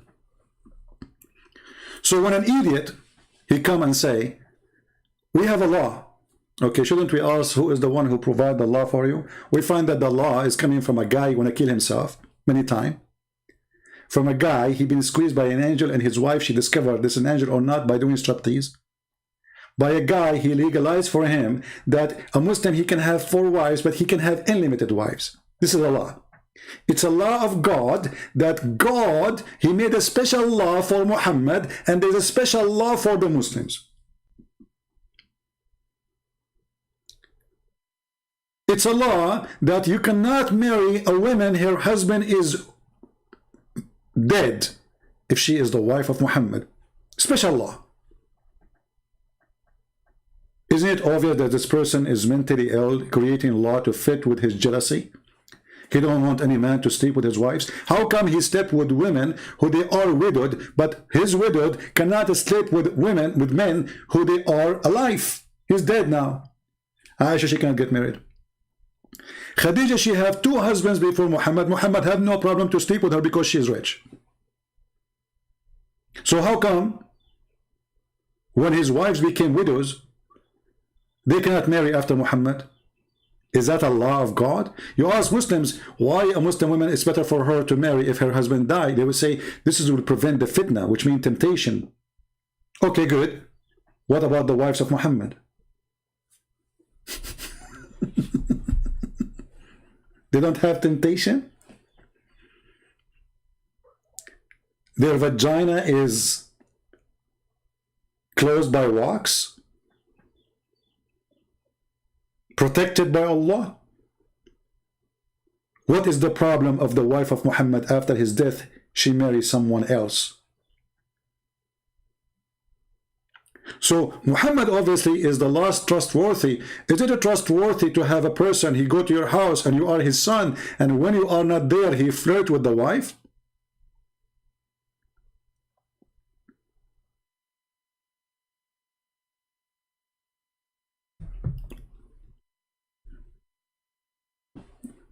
Let us go, coconut. To line up every person who's ever existed and say, who is the last person I would follow telling me about God? It would be Muhammad. Again, not just because he's not performing miracles, not just because he doesn't have any evidence. It's because he has this amazing collection of features that make him the least reliable person in history. And it's not just the things I've mentioned already. It's other things like him just constantly getting revelations that have no purpose other than justifying than Allah giving him whatever desires he happens to have for that day. And so massive difference between God visibly appearing, giving orders, and you saying not following you, and someone saying I'm not following Muhammad because he's the most. Okay, we'll stop with David, otherwise we will stand forever here. Let us go to this guy. I just took little notes in the video. I moved the video. I don't listen to all of it. So this guy here, let us go in minute number 37 in my note. 37. Let us see what he will say. Were ordered to be killed and slaughtered and destroyed.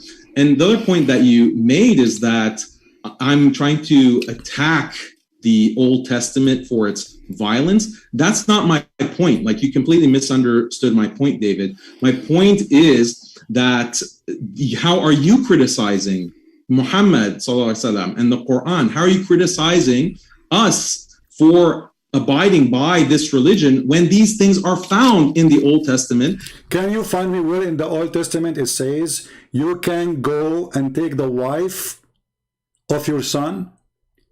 Can you find me in the Old Testament where it says you can fornicate? This is all in your religion. Can you show me in the Old Testament where it says you can rent a woman for 3 days, 3 nights? Can you show me in the Old Testament where it says that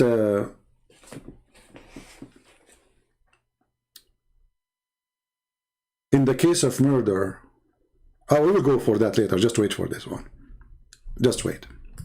And you don't consider Moses to be an evil person. You're the one who is inconsistent. I don't have a problem with the slavery that would have been practiced according to Mosaic law. I don't have a problem with many of these instances of violence and intolerance. The people who have a problem with it are atheists and liberals, the kinds of people that you are sometimes, fraternizing with on your YouTube channel. They're the ones who will criticize the Old Testament for those kinds of acts of violence and intolerance. I'm not saying that everything that's in the Old Testament is exactly true, because as Muslims we believe in tahrif, basically, that the older revelations have been modified and distorted and corrupted. And by the way, this is the view that is corroborated by Western scholarship.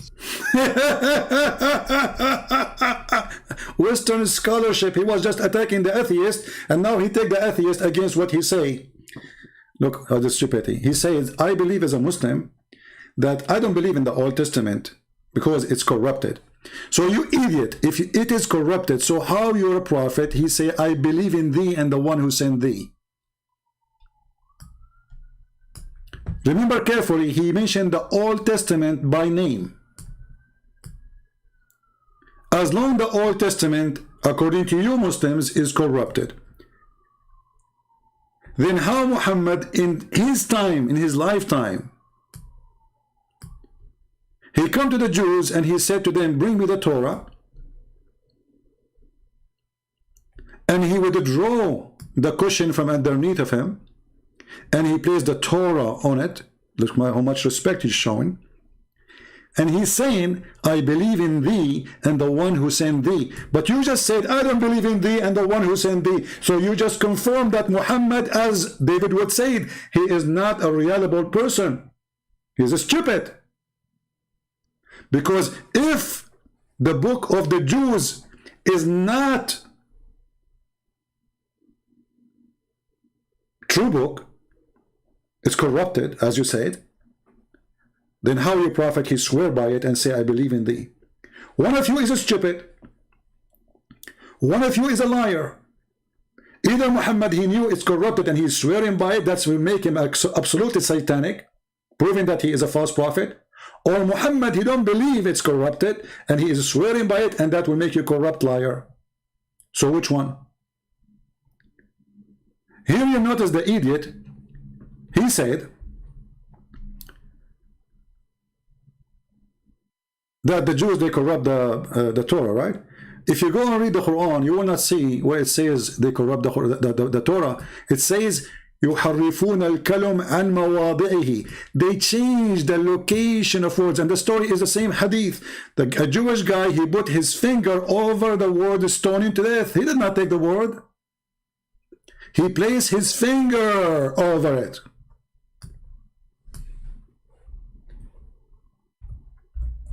And I have a surprise for you, idiot.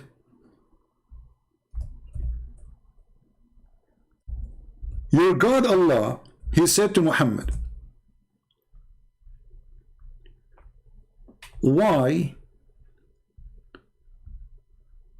they are asking you to be judge between them and they have the Torah?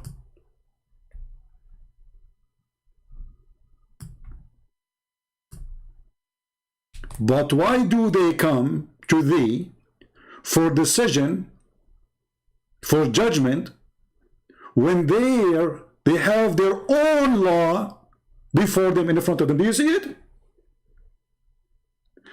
So he just confirmed that the book of the Quran is not trustworthy, because I don't believe that the Torah is correct, it's corrupted. And when your God, the stupid God, he is saying to Muhammad, how come the Jews are coming to you asking you to make a judgment when they have the book of judgment, it is the Torah, and it is between their hands? Do you see it? And by the way, it is in the same verse, in the same chapter, where it says the Jews, they are يحرفون الكتاب, which means they are playing with the book. The same book, the same stupid book.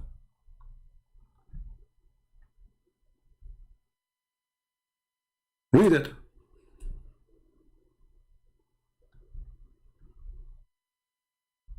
Stupidity is amazing.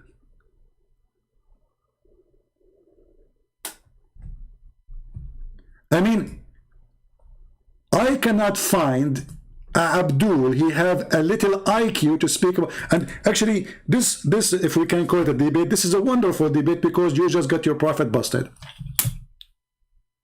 What more we want? The Quran confirmed the book between our hands.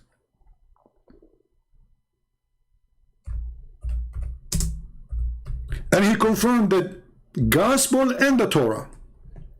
But this Abdul, he don't agree with the Quran. Is that your book?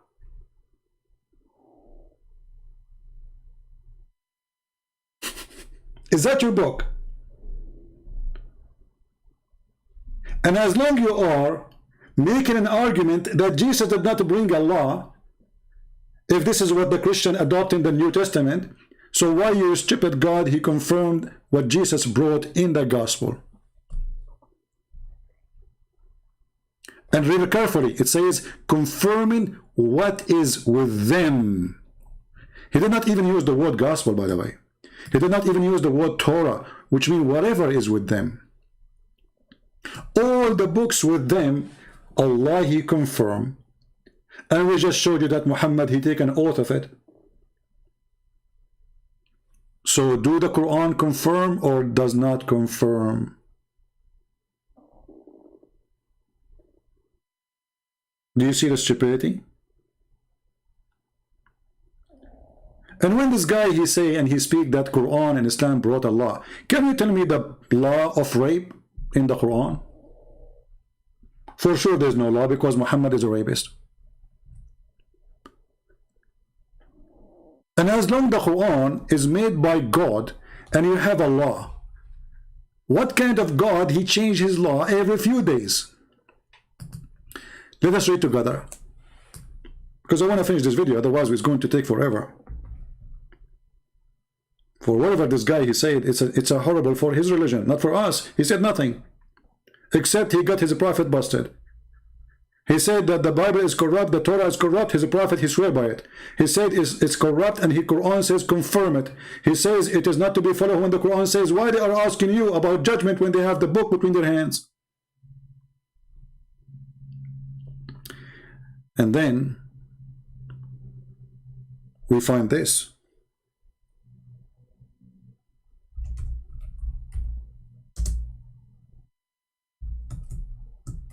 What a comedy.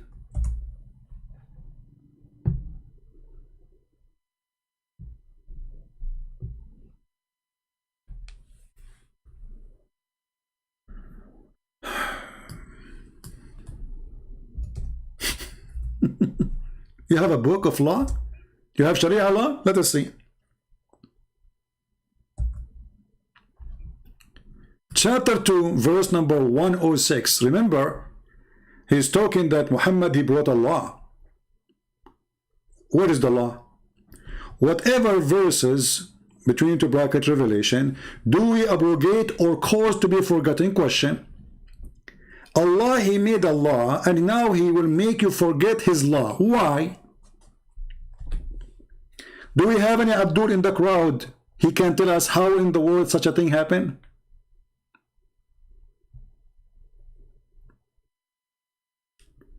First of all, he just said that the Bible is corrupt, but based on this verse, the Quran is corrupt too.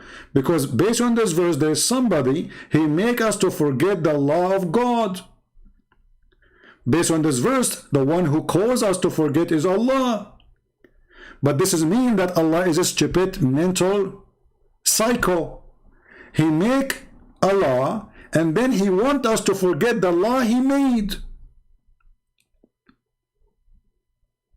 As an example, Allah, he made a law that women, she can give her breast to a stranger. The Muslim, they claim that a goat ate the Quran, and she ate with it the stoning to death and the breastfeeding for adult. Question: the goat, she ate the verses of a breastfeeding for adult. Did she eat your memory too? As long as you are saying we have a law and our law is preserved, well, the goat, she ate the paper.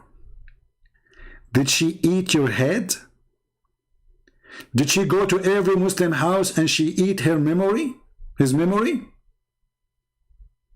And what kind of, he said to us, if Jesus is, then Jesus should condemn. Did Jesus say to a woman, if you see a man and he is not lawful for you, give him your breast and let him suckle it 10 different times? Is that a certified honorable teaching, or this is a perverted man making fun of his followers? And then Aisha, after that, she listened to her husband, so she asked her sisters to open their bra and to give their boobs to whoever come to see her, which is very nice, to be honest with you. Too bad I wasn't exist at that time to practice my hobby of a breastfeeding for adult.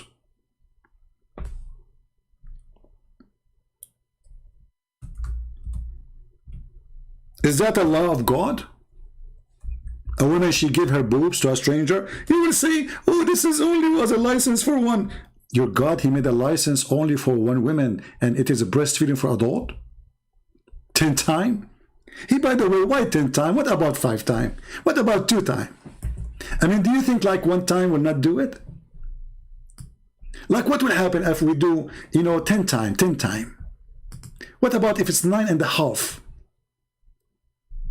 So now anyone when I come to Aisha, he have to go to her sisters and he have to suckle the sister of Aisha boobs 10 times. So when Abdul, he come to us and he say we have a prophet, he have Allah, he has God, and how he can criticize us. We go, we see how Jesus, he stand against all this garbage. What is this? Breastfeeding for adult, it's a revelation from God. Secondly, when the goat, she ate the stoning to death verses, why we cannot find it in the Quran? Is that something Muhammad, he took from the Jews, and we just showed you the verse where Muhammad, or the hadith, where Muhammad, he took the Torah and he swear by it?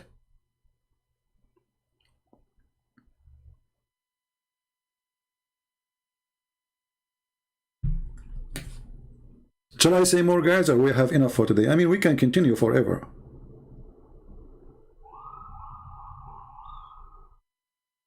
You know what I mean? We can continue forever with the stupidity of those people.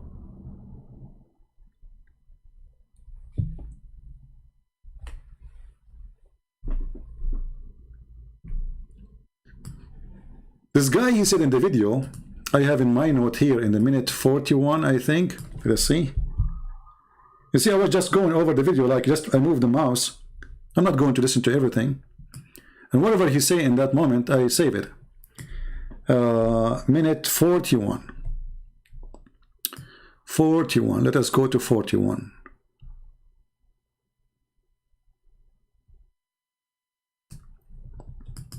and we believe in the Torah, we believe in the revelation of the past prophets. They've just been corrupted and distorted. But And we got your prophet busted because he swear by it and the Quran confirming it and say we believe in what is between our hands. So you are stupid again. Continue. I don't have a fundamental problem with the violence there. So I think you've misunderstood my entire argument. You got it. We'll kick it over to Also, David. wait, I have 30 seconds. Can I just say one No. He just remembers something. He just remembers something. Listen carefully. more thing? Sure. Sorry. So also, you cited a lot of Augustine. You cited a lot of different Christian authors.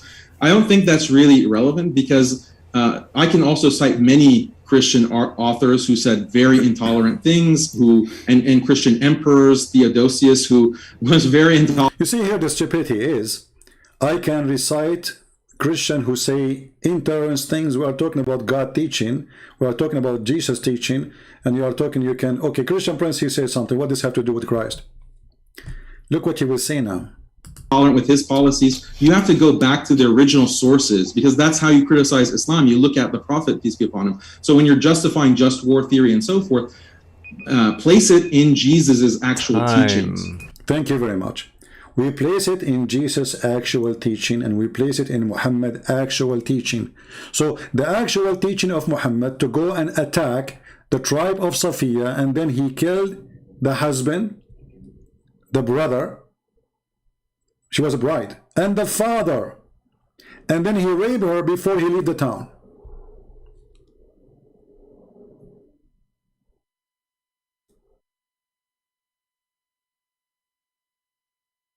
We go to the original sources and we find that Muhammad is a child molester.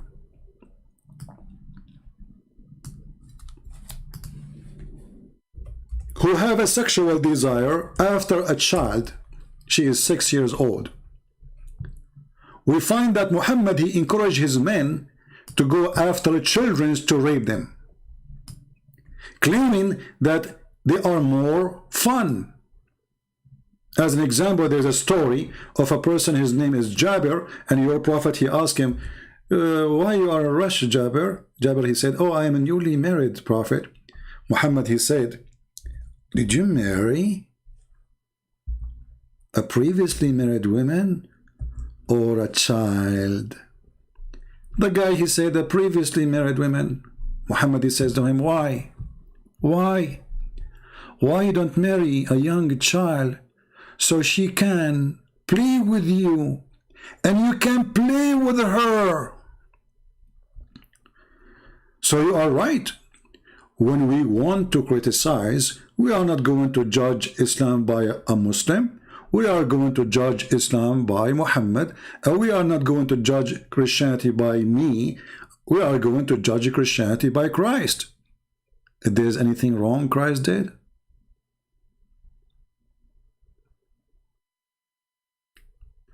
when the man, he answered his prophet, he said to him, well, I dislike to marry a child like the orphan I have in my house.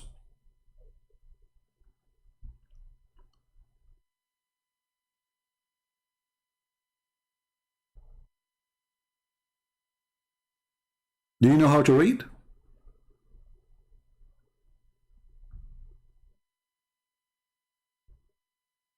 Read carefully what the man, he responded to the perverted Prophet Muhammad.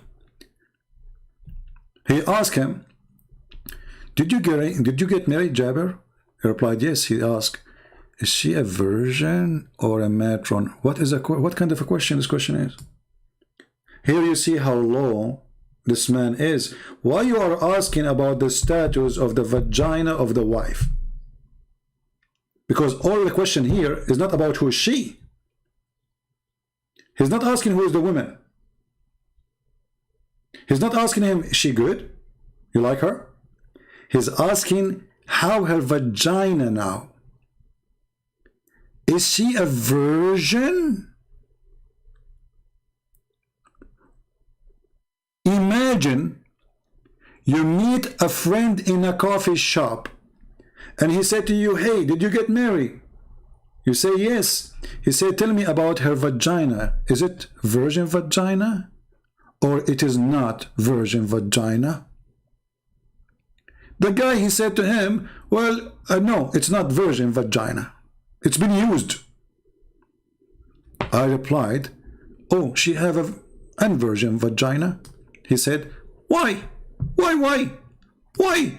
don't marry a virgin girl? This is the Muslim translation, by the way.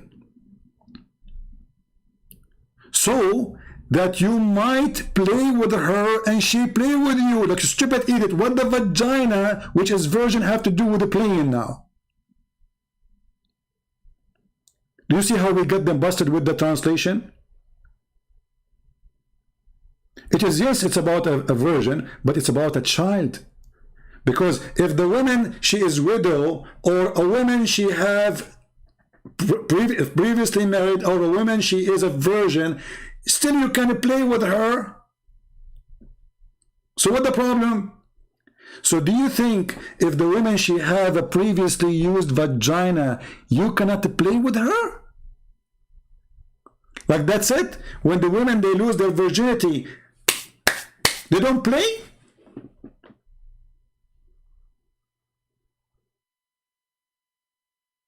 This is the religion you are trying to debate us about it? And this is the prophet who says to us, let us go to the original source.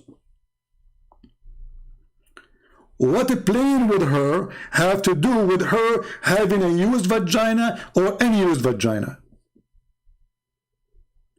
Continue, you will understand. This is not about virgin. This is about a child. And then, between two brackets, look, the Muslim trying to make you more understand, brother. Or you might make her laugh, or she make you laugh. Look how cute. You are so cute, bride. You are 5 years old and lovely. What a perverted man. He want him to marry a child, so she will make you laugh, brother. And you will make her laugh. I mean, do you see the romantic relationship now? And then I said, my father died, leaving 7 or 9 girls, orphans. Look, the word orphans. And I did not like to bring a young girl like them. So what that confirm? Muhammad is asking his follower to have a child in his bed. I did not like to bring what? A girl, and this is not my translation, take a note. A young girl like them. Who? The orphan. So when we call a person an orphan, that means is not able to support himself. He is little child. This is what orphan mean. So I did not like to bring a child like them. I married a woman who can look after them. Do you see it? So don't criticize, criticize by the original sources. Well, this is the original sources. And this is Sahih al-Bukhari. Because I know you will say, you will touch your nose, and then you touch your ass, and then you scratch yourself, and then you take a booger, and then you put it in your mouth, and then you say, I heard nothing. No, you heard it. This is al-Bukhari.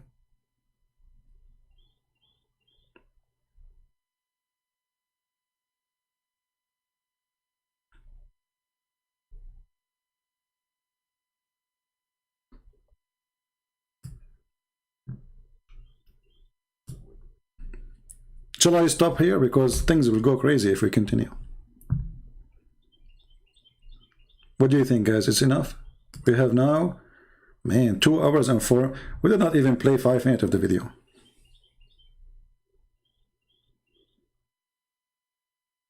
It doesn't say Jabir, it says Jabir. You're an idiot. Guys, I do not know Arabic. I mean, so why my English is funny? So what is my language? It doesn't say Zabir, it says Jabir. Idiot.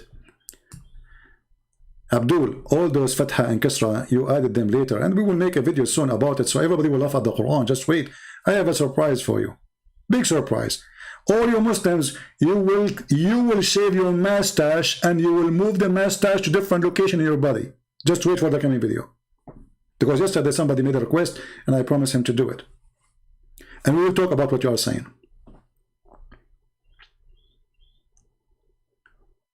How in the world this can be a religion? Oh, we need to take commercial break? Oh, okay. I know about that. Commercial break. Shall we take commercial break? I don't know.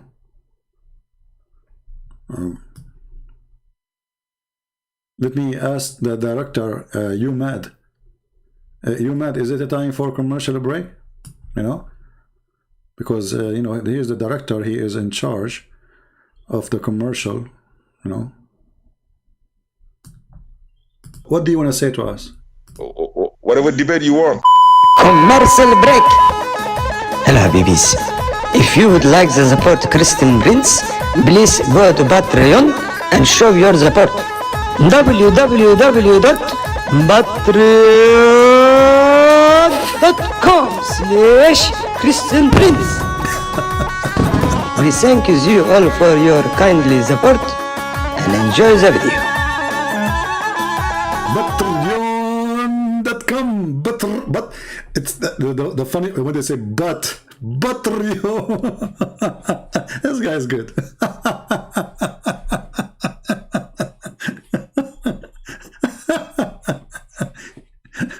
It's really priced as commercial break. Imagine we play this in CNN or Fox News, like www.patreon Christian Prince. That's so good. And by the way, this is from Sahih Bukhari too. The Patreon can be found in Sahih Bukhari. Hold on. You see, speaking about donation, have you ever heard of a God saying to the followers, give me a mortgage? Why Allah cannot make gold come from the ground? This is a verse Mimi Hijab, after he debated David Wood, he went online 2 hours after, 3 hours after actually. He did not sleep, the guy. He was so excited because now it's time to collect money. I just showed the Muslims I can debate David Wood. So he said to them, brothers, sisters, this is Ali Dawa was talking. Who is going? We are the one who is protecting Islam. 170-something thousand left Islam last year, brother. We are the one who is defending Islam. Who is going to give a mortgage? And then the Mimi Hijab, he took the microphone and he says, who is going to give Allah a beautiful loan? And then Allah will double to his credit multiple times. So we give a loan to Allah by giving it to Mimi Hijab. Do you see the fraud and the scam? What kind of God? He is begging for money. You see, if somebody says, hey guys, help us in donation, he is a human, he need to pay for gas, he need to pay for food, he need to make living. This is Allah. So Allah is, who is going to give Allah a mortgage? So Allah will give him, okay, is that a metaphorical? No, it's a money. And Muhammad, he promised those who gave him mortgage, which is he will not pay back, that he will be in a corner lot in heaven. He promised them heaven. You see, the Muslim, they say to you that the Pope of the Catholic, he promised people like in a certain time to go to heaven if they give money. And he gave them his signature. This is in the Quran. And this is a fake news.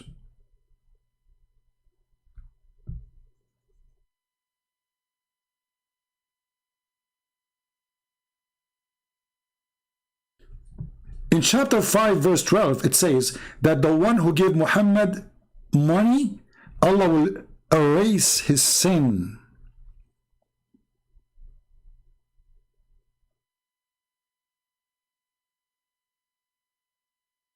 And this is supposed it was given to the Jews. So according to Islam, the one, erasing sin started with the Jews. If you pay money, Allah erase your sin.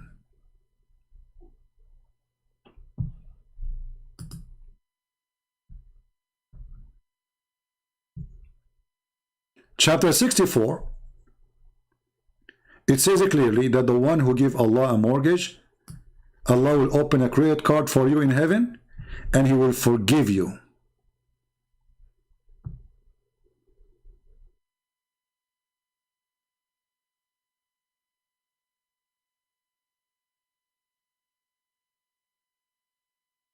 Well, my friend, I did not hear the whole I don't call this though. Those are kids.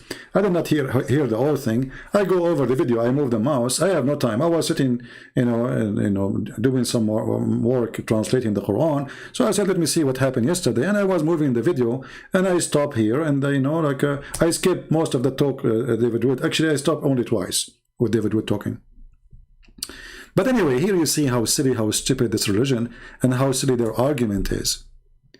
In the same time, David Wood, he asked him, how come Muhammad, he don't have a miracle? I don't know if he answered. Did he answer that? As I said, I did not watch the whole video. David Wood, he said to him, how come Muhammad, he don't have any miracle to prove that he is a messenger of God? I'm not sure if he answered that ever. If you go in the Quran, you will find that it's chapter 13, and this is the end of the Quran. Chapter 13, by the way, somebody might say, well, it says chapter 13, so how this is in the end of the Quran? My friend, Muslims agree that the Quran they have today is not according to revelation. And this is one of the funny things about that the Quran says those who change location of verses or words, they are corrupting the book. But that's what the Muslims do. So in chapter 13, which I think is a chapter 96 in the original according to Revelation. You can go to according to Revelation and you can confirm the number if I'm wrong. I think it's 96. So chapter 13 in the Quran, which is today Quran, chapter 13, it is not 13. In verse number 7, which means at the end of Islam, Muhammad is almost dead. People are still saying to him, how come you don't have any miracles?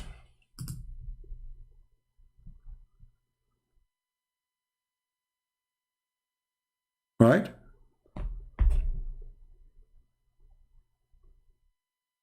Do you see it? So Muhammad now, he spent all his life claiming to be a messenger. And yet Muhammad, he have zero miracle.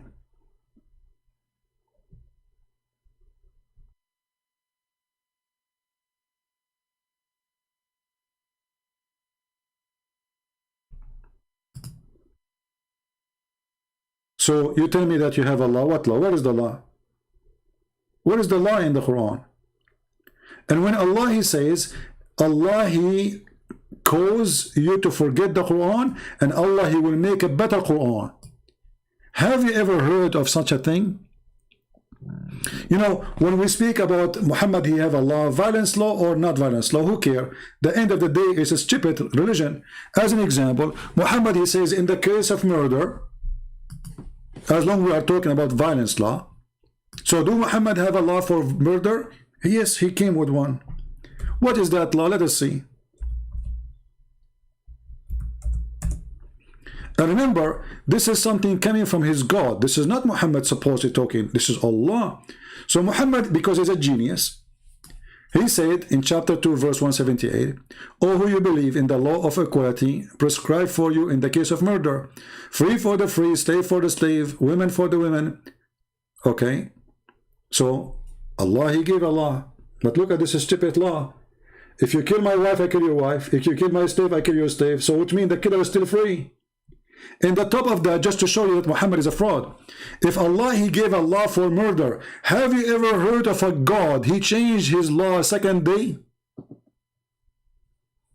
Do we have any Muslim here can explain to us how Allah, he gave a law, and then second day, he canceled it? Is your God Allah Joe Biden, he forgot? This is a law in the case of murder. So nothing changed. Murder is a murder. Correct? If you ask any Muslim, he will say, this verse is abrogated. Like, why you want to abrogate the verse? It is in the case of murder. What happened? Did your God find out that this law is stupid? To understand what's happening here, we go to the other verse, brother. Chapter 2, verse 106, brother. And then, brother, we go to the interpretation of the Quran, brother. Shall we do that, brother? Let us go there, brother. Okay. You like my accent, don't you? Like, come on, face it. So, chapter 2, verse 106.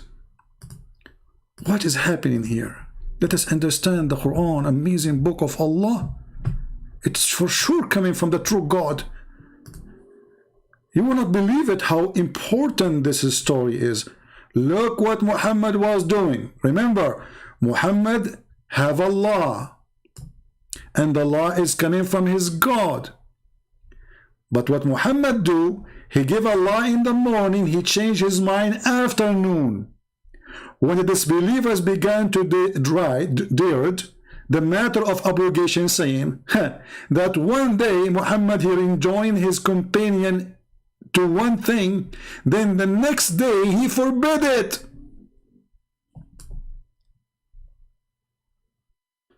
Isn't this is a clear proof that Muhammad is mentally ill?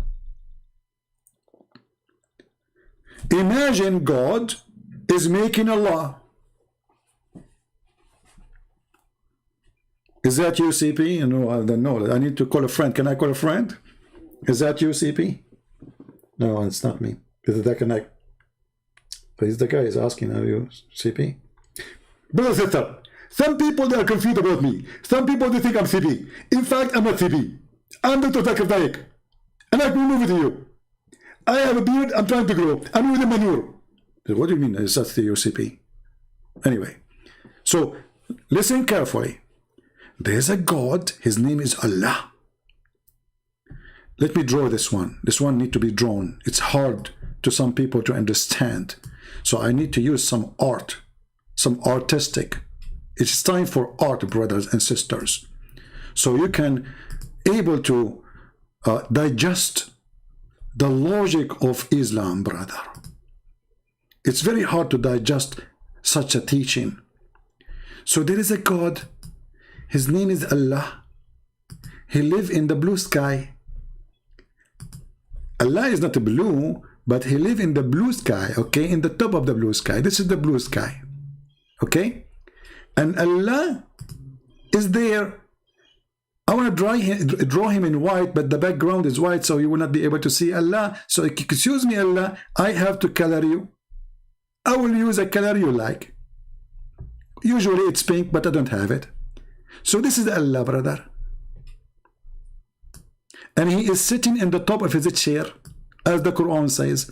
And the chair is carried by 8 angels. Each one of them have 4 faces. A face of an eagle, a face of a lion, a face of whatever face.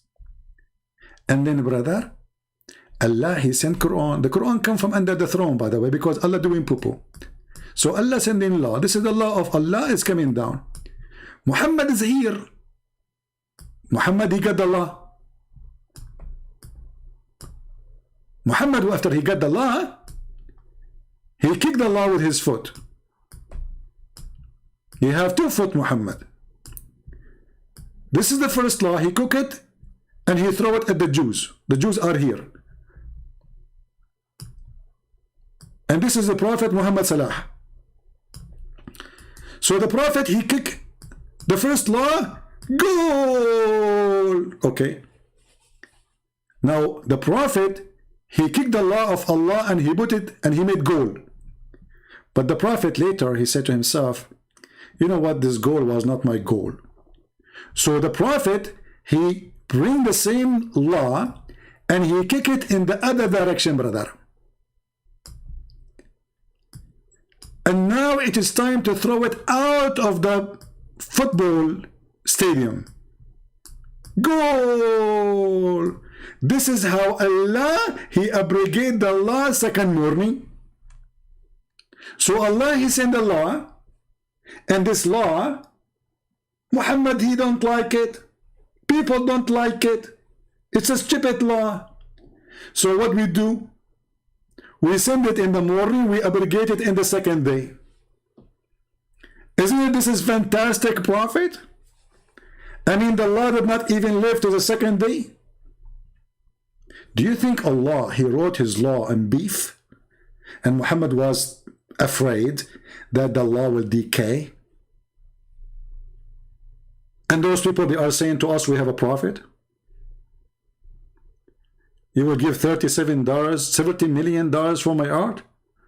My friend, if you don't make it right now, 38 million, I'm going to ask Allah to send Allah in the top of you, kick your ass and send you to wherever, whatever, What 37 million? All this beautiful art for 37, and why 37? What's wrong with you, man? Why you stuck? You have to say, you have to give us a holy number, like 72. 72 millions. What's wrong with people? Appreciate the art. Look at this. I mean, who can do this? Look at it. I drew it for you, Allah and Muhammad and the law and the goal and Muhammad Salah all in one drawing. It take me 2 minutes. Go and ask any artist. It's going to take them years to finish one art. Very easy for me. I'm gifted when it's come to drawing. You can tell, And look at this line. This is the sky. Look at the sky here. Just maybe you did not get attention because maybe your vision is not good. Huh? Look at this sky. Did you see here? There's a first curve. Okay, this is a bend in the sky because Muhammad, mother-in-law, she said there. She's heavy duty. Did you see the second curve? This is where Muhammad himself is sitting. It is less curvy because he is less big. Here you notice it is straight. Why? Because the ass of Allah is flat. And I changed any Muslim to say, I'm making things up, challenge me. How the ass of Allah look like? We go to the hadith. The hadith describe how the ass of Allah look like. May Allah bless his eyes. Sorry.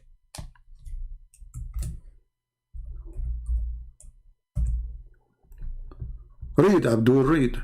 This is your God describing how his ass is. The Prophet said, I have told you so much about Allah the Dajjal, the Antichrist, and I am afraid that you may not understand. Look, Muhammad is afraid now. Don't, Muhammad, you are brave. Come on, don't be afraid. Christian Prince, he's not afraid from war. He's afraid that his followers are a bunch of idiots and they won't understand. Okay, I agree with you. The Antichrist is short, hinted, woolly-haired, one-eyed, and an eye sightless, neither protruding nor deep-seated. Do you see the word deep-seated? Take a note here. Later we will find that the deep-seated guy is exactly how Allah looked like, except the eye is different. Read carefully. If you are confused about him, know that your Lord is not one-eyed. So what the only difference is? Allah, brother, is short. Number one, he is hinted. I don't know if I'm saying the word correctly, excuse me. He is woolly haired. And then he confirmed that he is not one-eyed, which means he has two eyes. And he is neither protruding or nor deep-seated. So he's not deep-seated. This is the description of your God. Prove me wrong.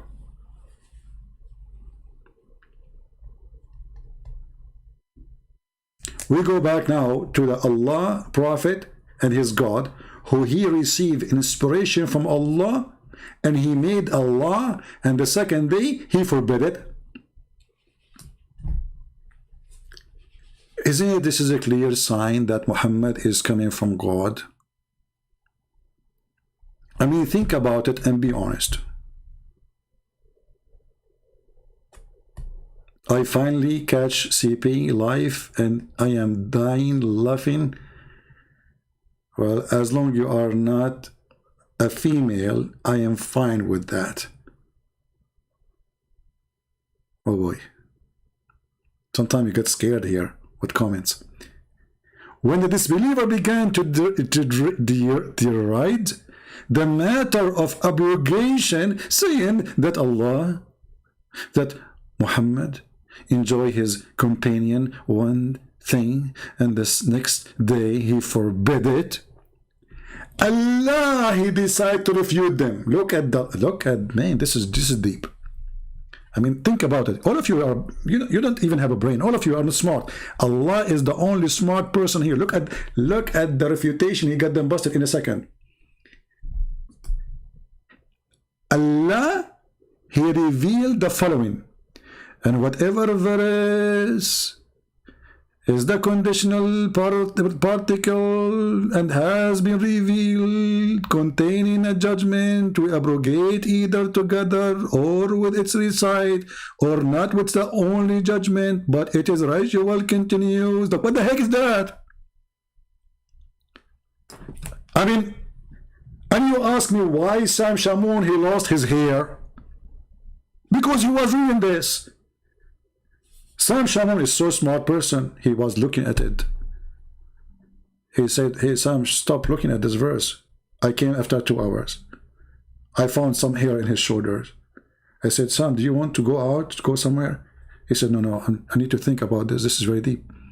I came 3 hours after. I found half his hair is gone. I said, Sam Shamoun, you need to go out. It's time to leave, man. He said, no, look at this. I was afraid that he will convert to Islam. But it's his hair who converted to Islam. His hair left his head. After he heard this, he saw this. He said to himself, like, his hair was looking and like, wow. And you know when you say wow, hair will come from your head, you know. Try it right now. Go to the mirror, say wow, but big. Like, you have to say big wow because this is big, you know. This is not like a small wow, you know. It's not like a cat mean meow. It have to be a very big, extremely big. So he looked this and like, what is this? It God revealed, and whatever verse is a conditional particle. What is that? That has been revealed. The verse containing a judgment. We abrogate either together or it is recital or not. That only is judgment, but its recite continues.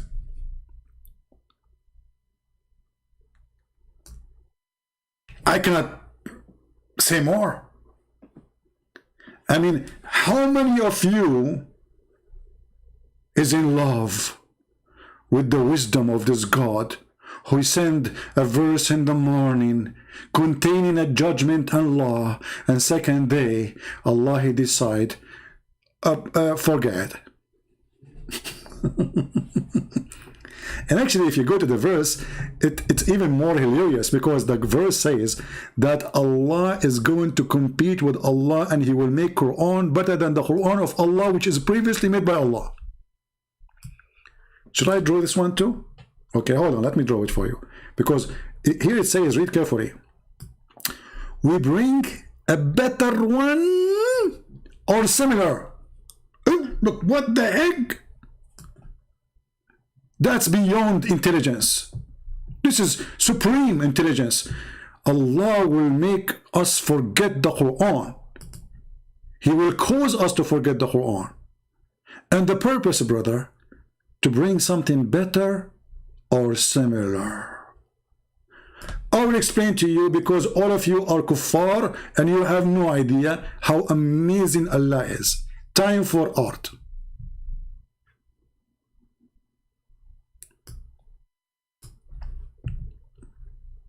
How many of you like my art? Be honest with me. Come on. By the way, I was the #1 in my classroom in everything, in mathematics, physics, English. I don't want to mention the English because I was the top in English. So everything. But I forgot to tell you, I was the only student in the classroom because all the rest of the kids, they run away.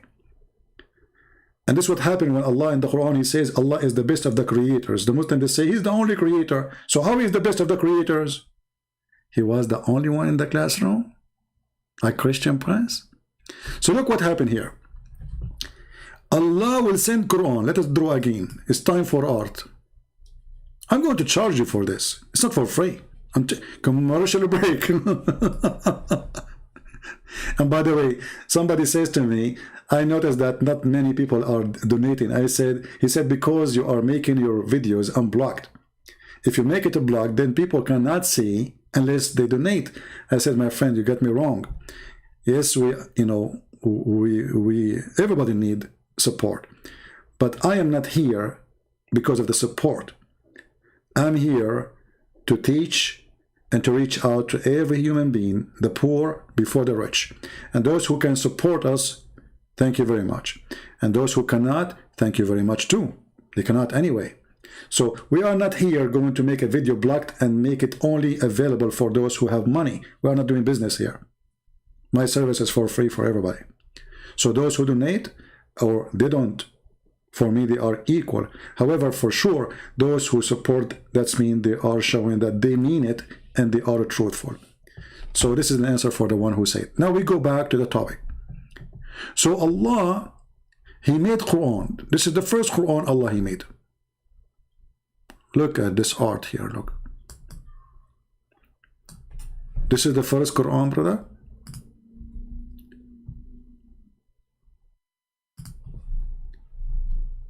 Page number 1, page number 2. We open the Quran. The Quran is open now. And then Allah, He made a second Quran. Why Allah He made a second Quran? Because Allah, He want to make Quran better than the first Quran. Or similar. Okay, Abdul. So this is Quran A.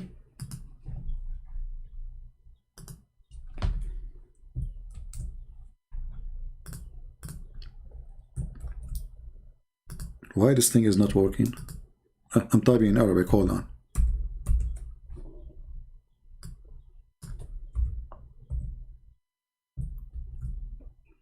This is Quran A. And this is Quran B.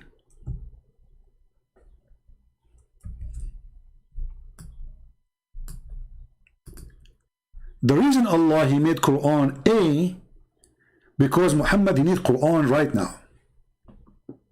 So you can say Allah was like, it's urgent. I will send Muhammad Quran. Then after Allah, He sent Quran A to Muhammad, and let us put Allah in His throne. Hold on, we forgot Allah. That will be cheating. We have to mention the one who made the Quran. He's here in the chair. This is Allah. He is sitting on the chair. It's a lazy boy chair,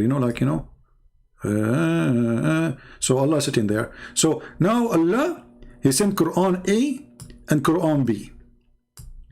But when Allah He sent Quran A, He noticed that Quran A is not that good.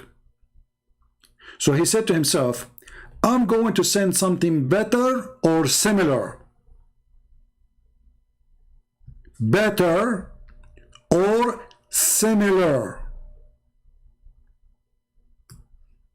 And that will make it BS.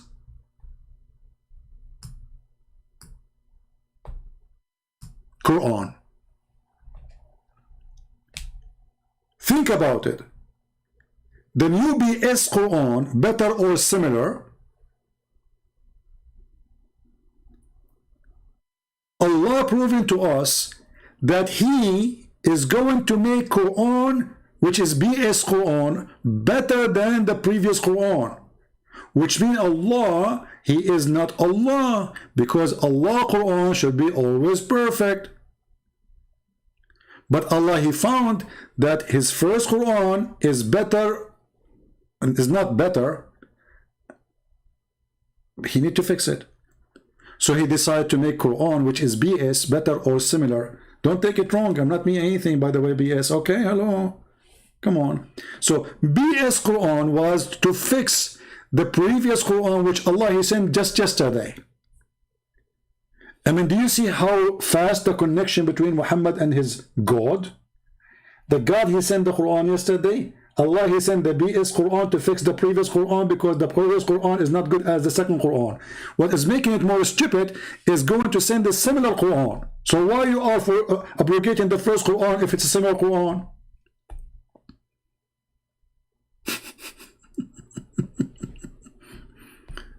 I mean, have you ever heard of a stupidity like this? Because if you say similar, then it's the same. So you abrogate the Quran, and you cause us to forget the Quran, and the purpose is to send us the same Quran or similar Quran? Brother, for sure, Prophet of Allah is a prophet. Because only Prophet of Allah, Muhammad, he received BS Quran, better or similar. Who can beat that?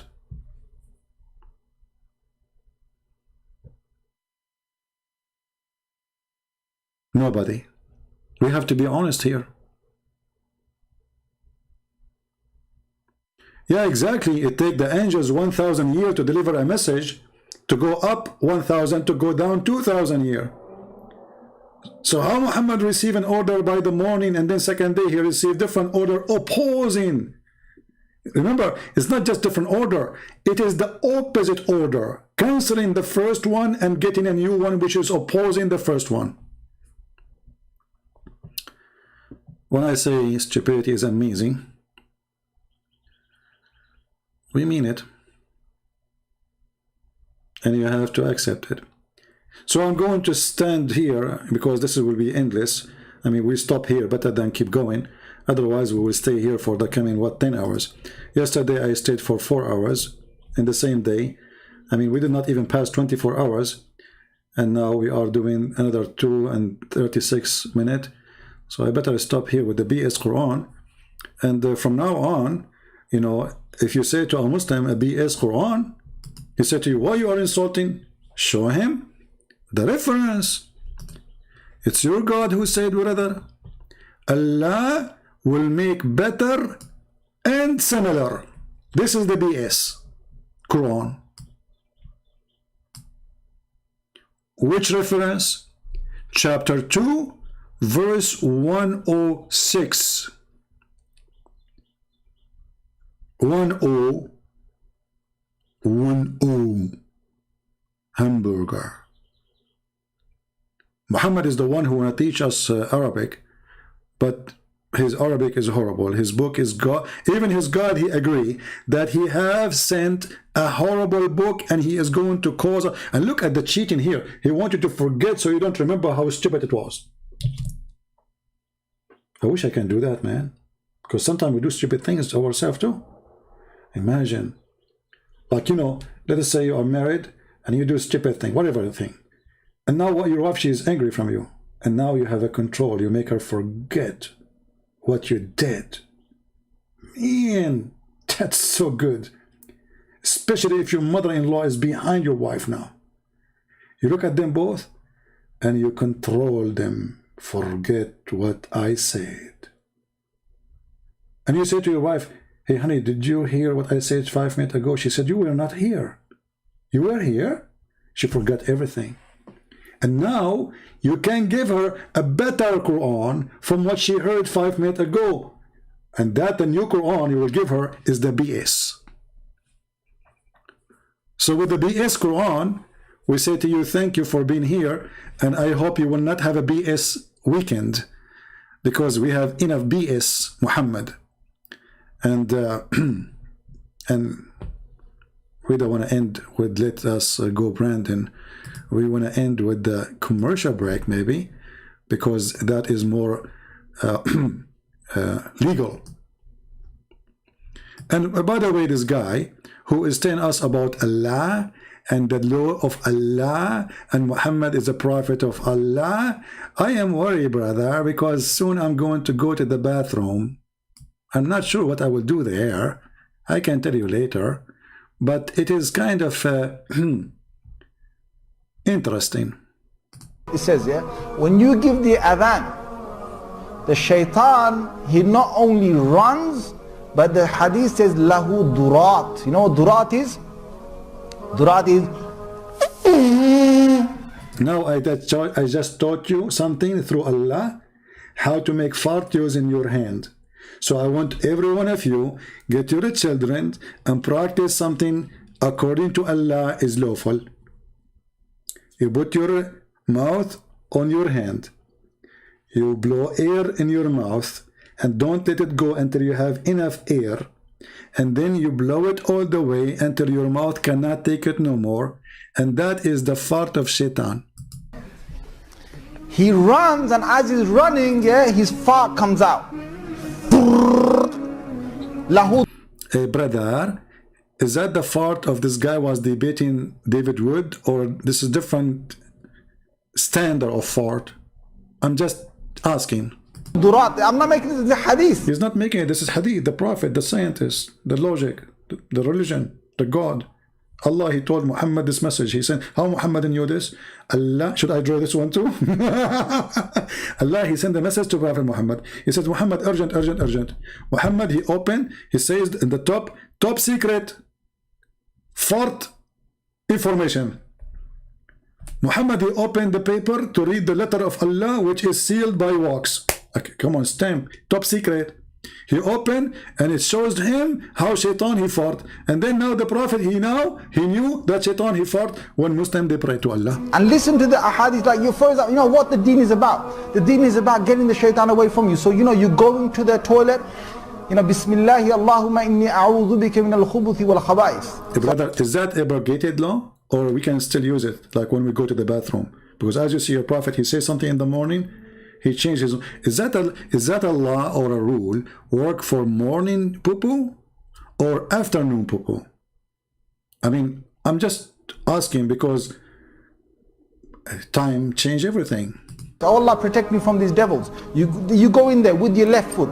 The left foot you went in, you get a reward for that. You're in the toilet, Shaitan can't see you anymore. That's in a hadith. Guys, I have to go and get reward. Give me a second, okay? Honestly, I need to go to, because my reward is waiting for me in the bathroom. The second you got there, brother, with your left foot, you got a reward, brother. And that person was debating David Wood about logic, about law. What the heck is that?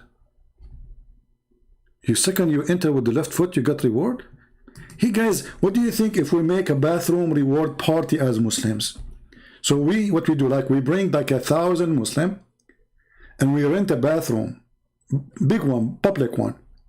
And all day you do nothing. You get in with the left room, you get out. You get in with the left room. By the end of the day, do you know how much reward you can get? I mean, you will not work for the coming century. You go to the bank, you find your account is full of money. Anymore, that's in a hadith, right? If you don't say the dua, what happens is the Shaitan not only comes inside, but the hadith of Tirmidhi says he plays with your bowels. That is dangerous. The Prophet, he knew what is happening in your anus as we speak.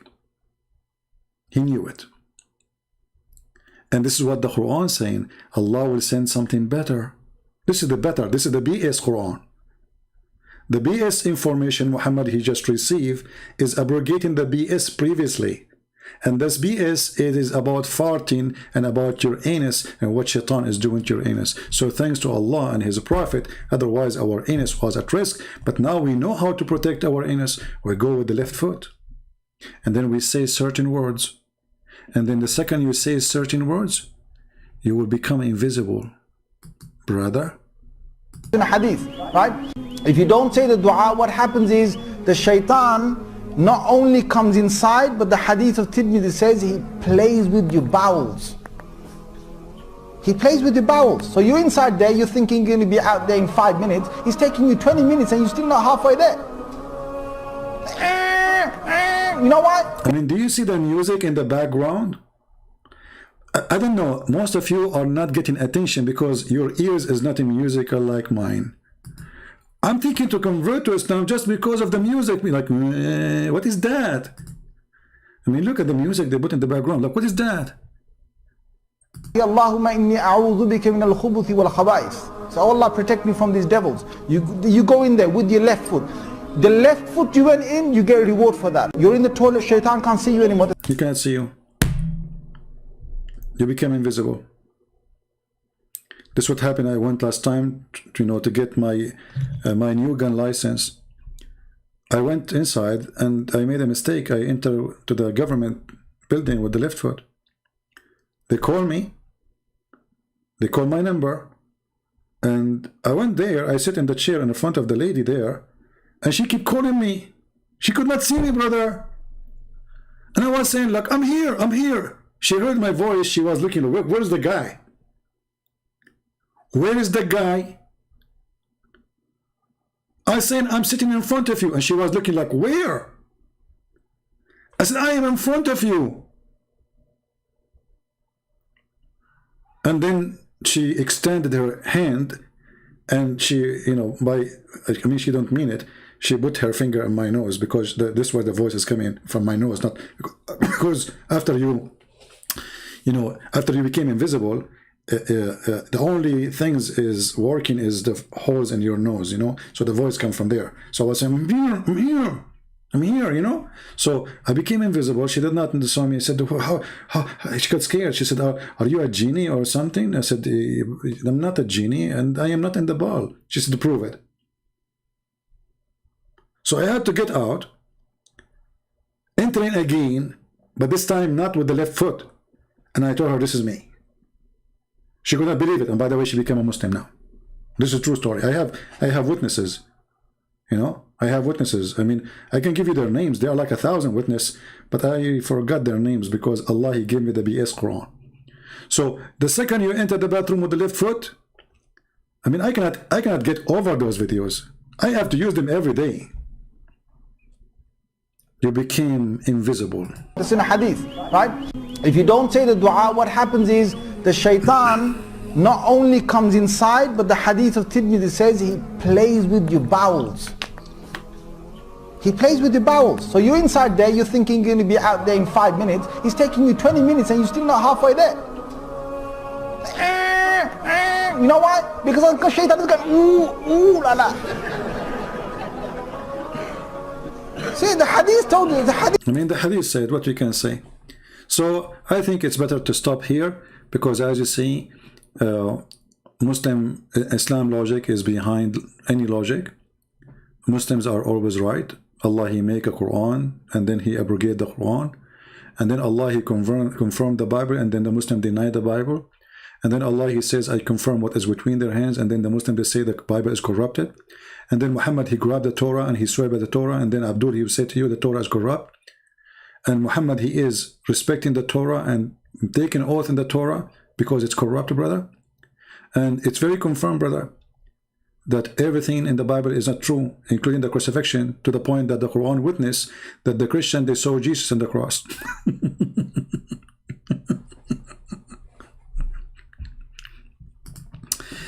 If you are Chinese, you have to be proud, because there's a Chinese word or sentence I learned since I was a very little kid.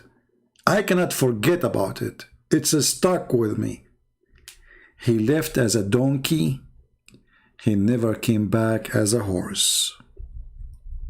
So if you think you can make Muhammad a horse, you are dreaming. Thank you for being here. May the Lord bless you all. Download my video, share it. It's for you. Take care and God bless. Christ is Lord. Islam is false. And God bless you. Have a great weekend.